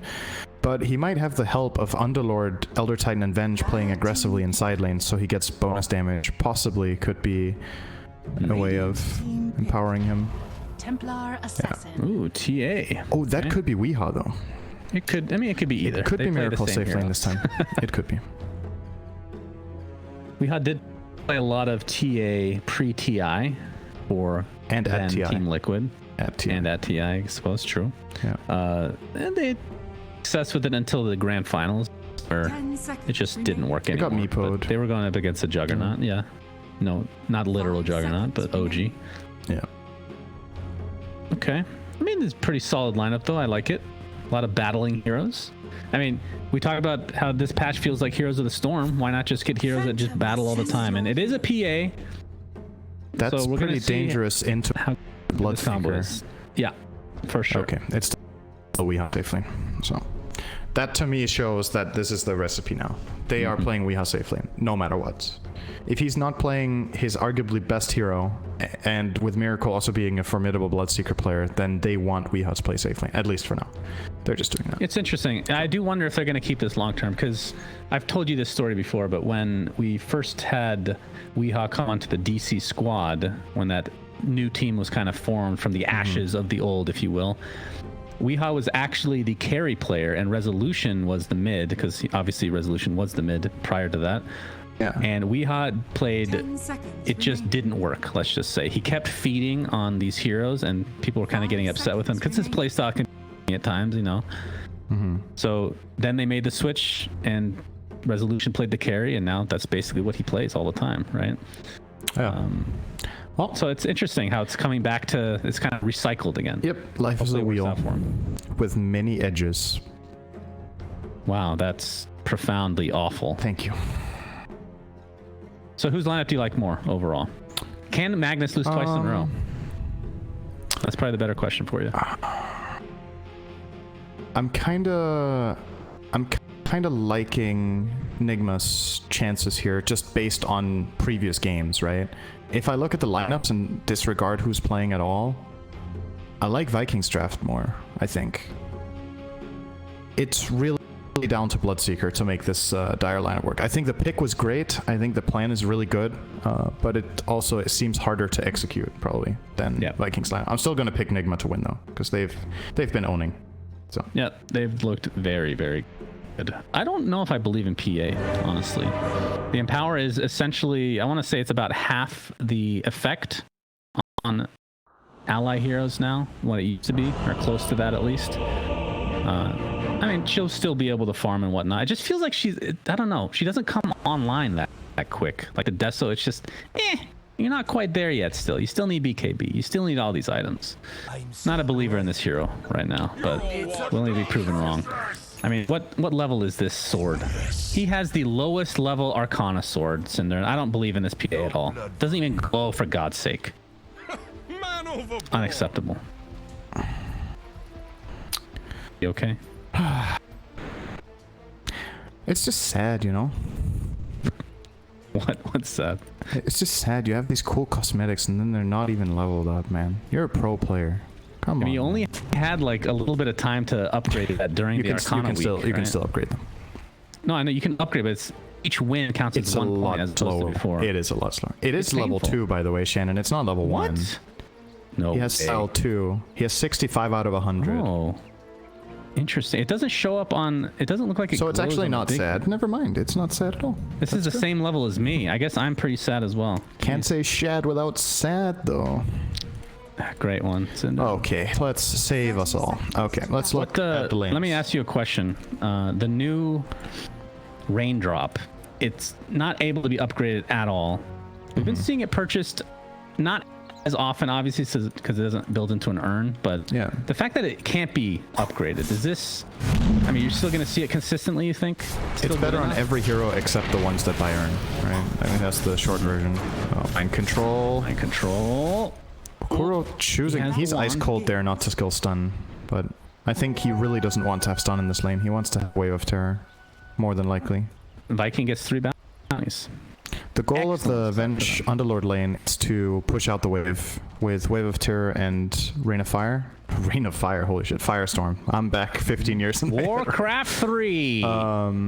You cast these 2 spells, you push out the wave, get the experience, and then you can back off. If you're facing a tri-lane, you need to find the experience somehow. If you can push it into the tower, they might push back into you, and that would be really good. So let's I feel like Elder Titan in a trying to bully. Is really strong. Yeah. There's the first spell. They're going to battle right off the bat. Taking a lot of Firestorm damage. A tip. Oh, GH Spirit is crossing the entire map. That's why he wasn't so strong right now. Ah, there it is. And now he is quite buff. Oh, cancels that auto attack though. Should obviously mention that Toby is the one that playing Magnus this time around, so will not be. It will be. Who played it last game? It was the mid, right? Am I crazy? The Magnus? It was mid. Yeah. So it was played by Tanner. So I mean, he is solo right now, 1v1 against the Bloodseeker. Because I don't want to miss any action this tri-lane. Anything can happen. Tusk gets off the ice shard. I think this is a pretty Bloodseeker favored lane, by the way. If he goes the exact build he has with Blood Rage level 1, he should have a damage advantage. Well, not to mention that in a tri-lane scenario, you're going to have a lot of heroes relatively low buffing that Blood. Very true. Yeah. Celery taking some more briefcase damage right now. I think again, Nigma are good at making these lane adjustments, similar to the Enigma versus Venomancer lane they had last game. They just identify if this matchup is 1v1, we're happy. We're going to play off it in both lanes. Like, I see Weeha possibly doubling up Magnus here while they can win the bottom tri-lane. Look at how low these bottom heroes are. How much damage does Weeha have? Only attack speed, but it's a good amount. Oh, that's true. Forgot about that. Oh, bottom lane, the Courier will be taken out by Kuroki. All right, that's a nice little bounty for them. Did it deliver its regen? I think it didn't. They're starved down here on Mind Control. Taking so much damage. Echo Stomp, though, is there for the extra CC. Hollow Terror on top of it. Shad might get right-clicked down by GH. He does. That is a crap ton of damage, my friends. And so far, Kuro has self. The tri-lane is a success for Team Nigma. GH, if he wants, he does want to. There we go. Back to full HP, essentially. it could be a blessing here, a bit in disguise for Viking that Shad died, because they need regen badly in order to play this lane. He only brought a salve, though, for the Tusk. This is not enough. And this courier that's trying to get regen in... Alright, there's the D ward coming in from Celery's sentry. Does he get gold for that if he plays the sentry if he gets killed by the wave? I think he still does, right? In theory, based on the wording, yes, he should. But I don't know if he actually does. There? I don't know. Huh. Instant replay time. We don't have that capability. Do you remember when we did our... yes. DAC. Anybody in chat remember that one? Oh man, that was classic. Hilarious. Cinderin was I forget why this was set up, but you were watching on a slightly delayed stream while I was and then I kept to my screen. I kept missing over and over. We would just look at the instant replay on your monitor. That was so good. It was actually a very scuffed replay, but it worked. Good old times. Bloodseeker. Man, Weehaw is well right now. 13-9. Actually, it's relatively even so far, but I think he should gain the advantage the more levels he gets. Yeah, more denies for sure. We didn't talk about the mid lane, which we'll talk about briefly before we go back to the tri lane. Kunkka versus TA. Obviously, Tidebringer not doing a whole lot against TA, but if he's able to hit Torrent, that's a lot of instances of damage being able to take off Refraction. But I would assume TA favored still by a decent amount. I think it's pretty even, and both heroes go jungle anyway. They push out the wave and then they go hit jungle camps, and we'll both do that. You see Tanner right now already pushing into Miracle's tower. He starts to farm this big camp, and now Miracle's going to push into his tower. He's going to go back to the wave and then come back for the Centaur later. And this back and forth will just keep happening for the first 10 minutes. Except and you can say the same for the off lane, right? Both Magnus and Bloodseeker can go jungle for a bit as well. Yep, he can. It's very nice. Toby is going into the other guy's jungle. Oh, that courier. Be careful. And it is. It is careful. I'm still to this tri lane, by the way. I'm terrified. Oh, Ice Shards onto two heroes. GH gets the Echo Stomp off. He's just going to turn around and start eating crap out of heroes as Shad will be the first to fall. Elder Titan shortly after Aramis. Barely able to live, but he's providing a lot of attack speed for Bloodseeker now in the opposing lane. And Kuro will get the bounty rune. I think Mind Control will get the other bounty rune. So 3 for 1 here for Nigma in terms of runes, as Toby gets one top in the river. Yeah, Nigma's game plan definitely once again coming along very nicely, just by virtue of setting the better lanes. And also these tri versus tri lane situations, they seem very comfortable with trading and playing around Elder Titan strength. Elder Titan is in many ways the single best tri laner in the game when he hits level 3. It's just incredible how much damage you get out of the Astral Spirit. So, yep, Elder Titan quite strong. Still surprised we didn't see it last game like we talked about. Ramis, he puts out war, but I'm pretty sure Miracle saw that. And it's probably pinging out the sentries now. Bottom lane, Mind Control continuing to spam Firestorm. This is another great tri-lane hero in theory if you're able to get some levels. Can continually push the tower as long as you can keep that mana capacity up. Yeah, I really like their lineup this game. I'm a big fan of these big fat beefy heroes, as you know. And even though I have a bias against ranged heroes, Vengeful Spirit's one of my favorites. Mid lane, anytime Miracle gets hit by the Kunkka ship, Kuroki is here, but Miracle is stuck in the ice. Looks like he will maybe fall, but the refraction comes up at the last second. Rupture onto the Kunkka. Looks like he will get out, though. So no one actually dies, and a lot more TPs for Team Nigma. So I suppose that's a win for Viking. Although Kunkka does have to go back to base, and TA does not. It's pretty even, I would say. TA and Venge can just go and share the shrine here and then reset. And Weehaw, with his incredible move speed, is already back to top lane and actually bullying Toby back to his tower. So I think, again, you're okay with that if you're Nigma. Like, given how it started out, just the fact that TA doesn't die is a victory in itself. That looked very killable.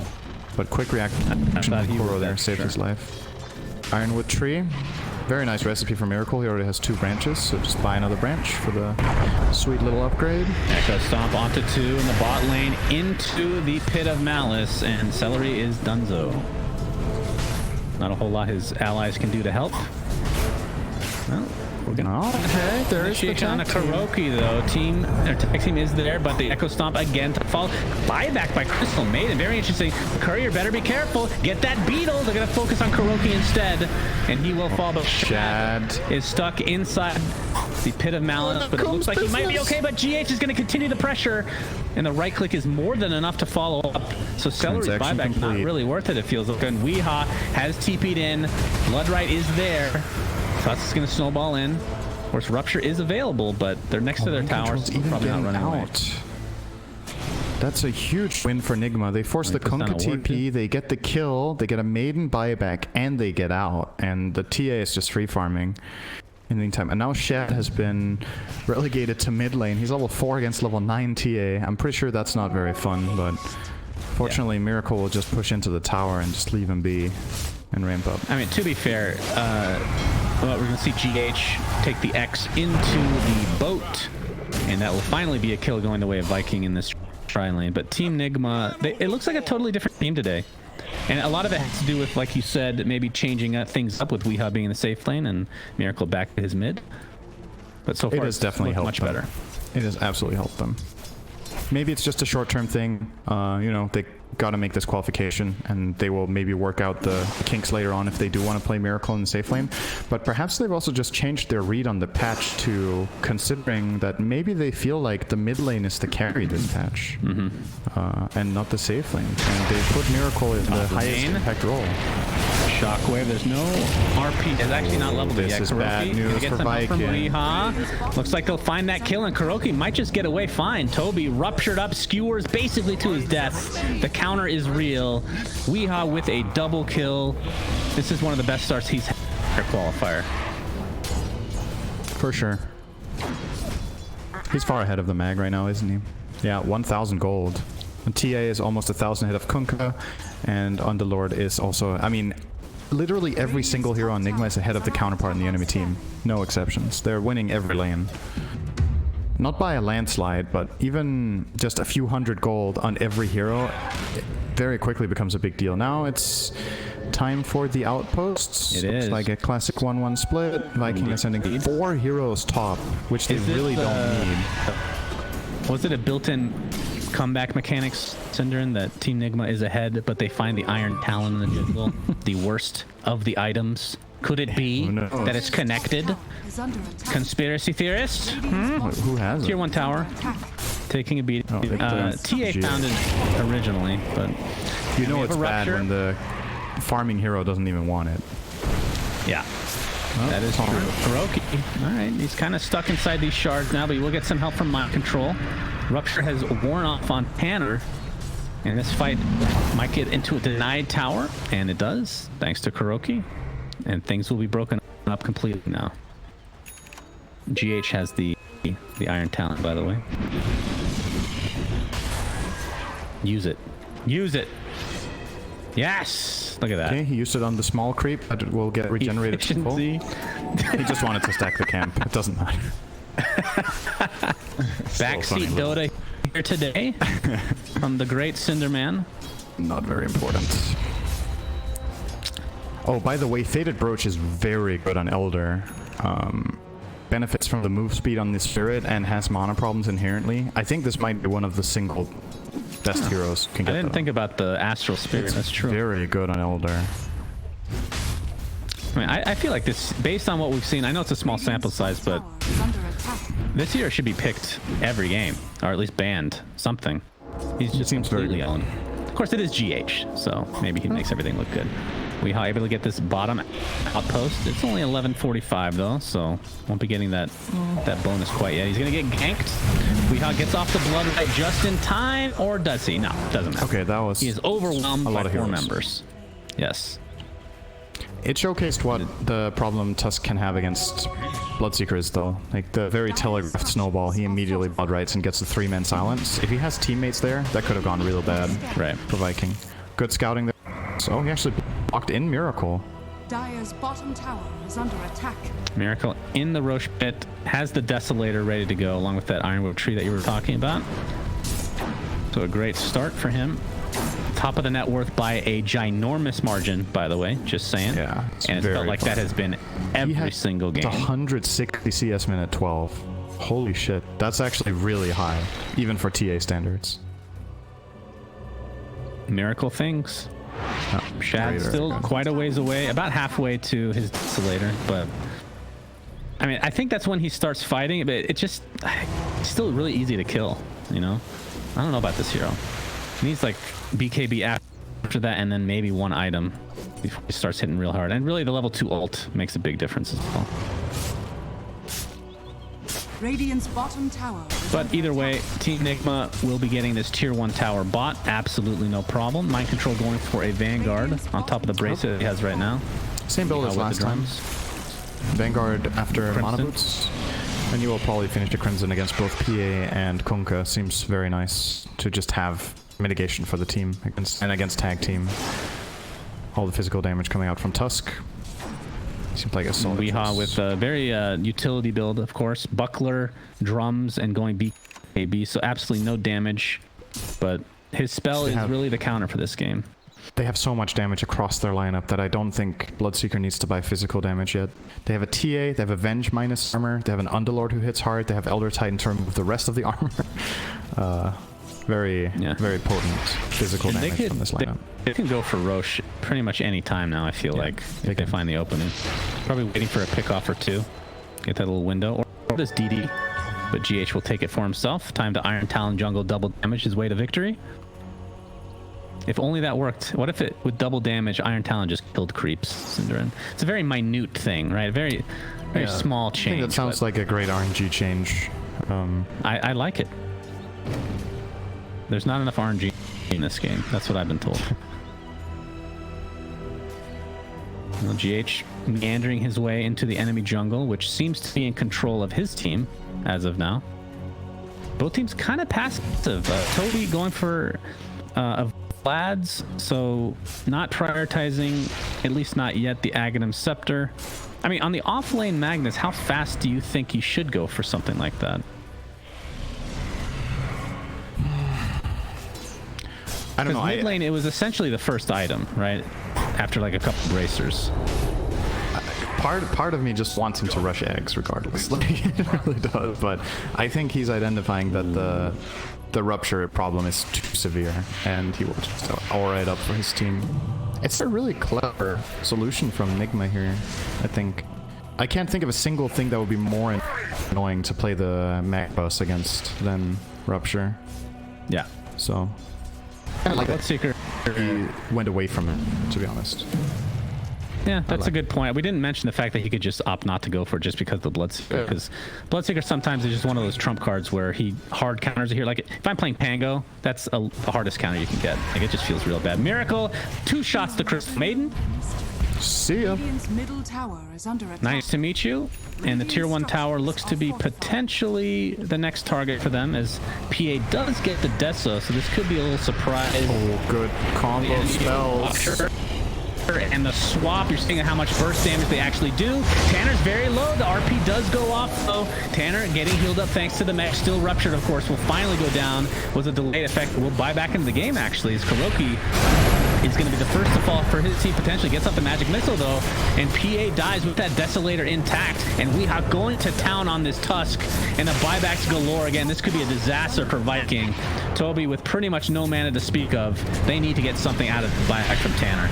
They're going for GH, another Pit of Malice, and Weehaw is just doing so much damage this fight. This is going to be a dieback on the Tanner if they're able to actually finish him off. Does have the armlet, so able to keep alive for a little bit longer. Tusk buys back into the game, going to TP into the shrine as well, but this is a dieback, a triple kill for Weehaw. By far his best game of this qualifiers, and Aramis, despite buying back, is the last member of his team, and it looks like that this is going to be essentially a team wipe.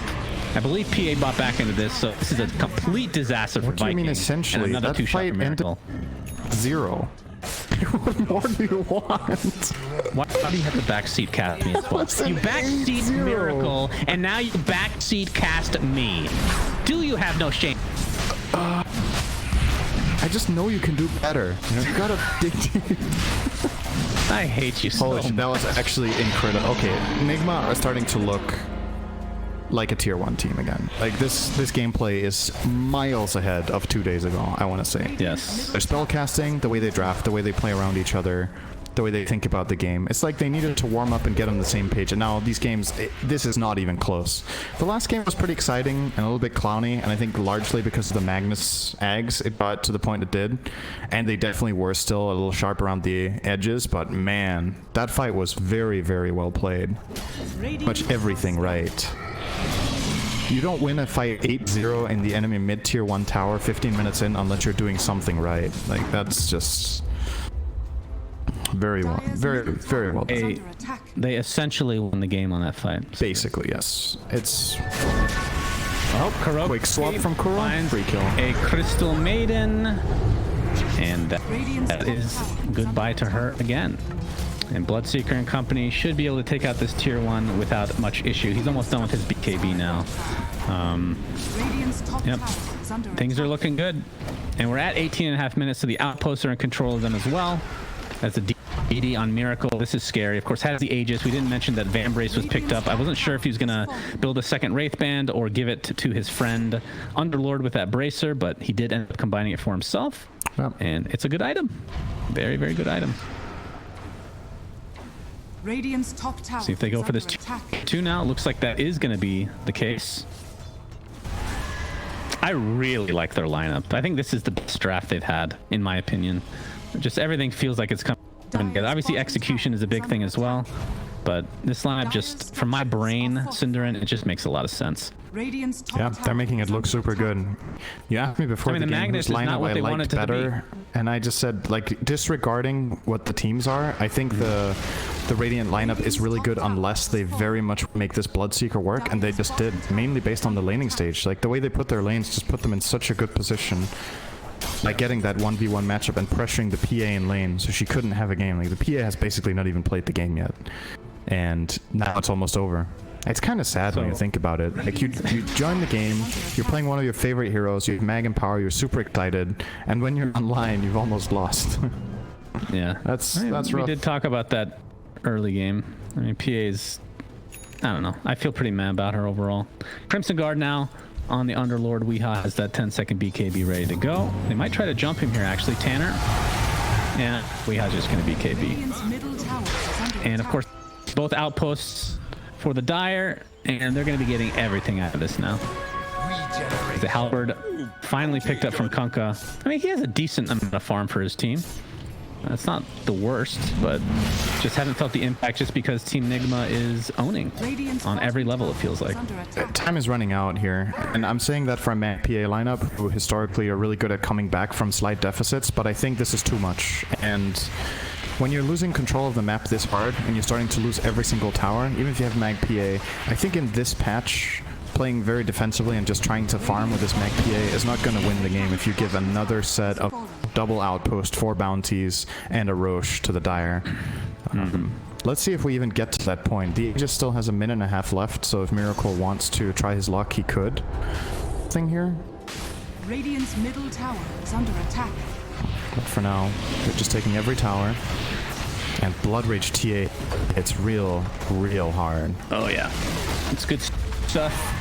Dire's top tower. But the good news is Tusk got his 90 gold a minute talent, Cinderin. Doesn't even bother for the XP gain. I mean, they need to get kills for that to actually matter. Yeah. Really struggling on all accounts now. Oh, we're gonna see a TP in from Tanner, going for the Kuroki kill. And GH is like, I'm just gonna farm these creeps. You're fine, right, buddy? Yep, you're fine. And the swap out. And Kuroki is good. Need any assistance. That was a potential, that was like a 2-3 man gank on the position 5, and you barely touched her. You touched her, and then you lost control of the area again and lost the ward that you walked up there to place aggressively. So you accomplished nothing, and you lost the ward, and it only gets worse like that. And this is where completely contained. When you're this far behind, you need to take some crazy risks. Yeah. And I think a lot of it can come down to the outposts, right? Like maybe the 20, if they can make it this far, but the 25-minute mark, maybe you go for one of these outposts and, you know, go all out, because it can be snowbally for the enemy team if they're able to control it consistently. Like that is, these objectives really do matter. Mind control. Very, very tanky. That might not be the target you want to go for. If you had trouble with Vengeful Spirit, I don't think Underlord's gonna really care. By the way, we didn't even mention MKB finish on TA and still has 3k on top. Miracle is mega farmed. And Weeha's finally going some damage now, so Mjolnir next on the list. Yeah. I don't actually know if that's the best item here, but I think there's a lot of different stuff. Think about, oh, they're all showing on a ward. This is very bad positioning right now for Viking. Yep, there's the Underlord ulti. They definitely want to fight here. That's a dead maiden. Here they come. Yeah, Miracle gets a nice little one shot there. And they're going to have to fall back to base. Now, PA, I believe, has BKB at base. I believe the Mithril Hammer should be there. Yeah, okay. So this is probably what they've been looking for. Not sure if it's going to matter at this point, but it is a very big item. This is when PAs would like to start fighting. The issue is down 16k. And you can get ruptured, because they don't need to reserve the rupture for a Magnus with X, so Weeha can specifically target the PA and just ruin her fight. Yep. Let's see if there's going to be an attempt on the TA. They're just letting Miracle take the full tower. Nobody was even trying to go in here. It's easier said than done, right? Yeah, it is. You gotta pick your fight, right? It's not getting easier. Now you just lost a tower and a shrine for nothing. So I think with every passing minute, it's 1 minute later than you should have tried. And there we go. They're going now. And they might run into... it might be Kuroki, might be Mind Control. They're going to D-ward. It has to be the fight. Getting initiated on. Nice boat onto 2, actually. Kuroki is going to take the brunt of the damage for now. RP onto just the TA. But the Chat is ruptured. To counter. Oh, dear. That is rough stuff. Into the Elder Titan ult as well. As Miracle is just cleaning everybody up. Celery gets his ult canceled pretty much immediately. And this looks to be a 3-0 for Team Nigma. As you remember, they got 2-1'd by Viking yesterday, so this is a complete turnaround. They have improved so much overnight. They know exactly what they needed to do to change, and that's, you know, that's a class difference thing. They looked at the replays, they looked at their mistakes, and they figured it out. It seems, at least, maybe Viking are also playing a little less sharp today than they did yesterday, and they've been figured out a little bit in draft, but regardless, Nigma's just on a completely different level today. And I think the key thing about the fight we just watched, I don't even know if you had it on camera, but very early on when the fight broke out and Kunkka ran into X, the TA, Weeha was immediately on top of PA and ruptured her. So she was just stuck, you know, she's just standing there at the wards and just looking at her teammates die, and she can't do anything. She can't connect to the fight. But Kuroki has a Chrysalis, by the way. I don't think I've ever seen this on a position 5 Vengeful Spirit before. Pretty cool, knowing that they're super far ahead. Echo Stomp onto 2, Torn onto 3 heroes. Shad comes in with a BKB, but they just have no damage to follow this up with. And TA and company should be able to clean this up quite nicely. Toby getting help with that boat, but that is 2 dead in the blink of an eye, and the GGs come out. Congratulations to Team Nigma as they will qualify for the minor in Bukovel, Ukraine. Good series. This one was the biggest stomp, but I enjoyed a lot of these games. Seeing everything on this new patch.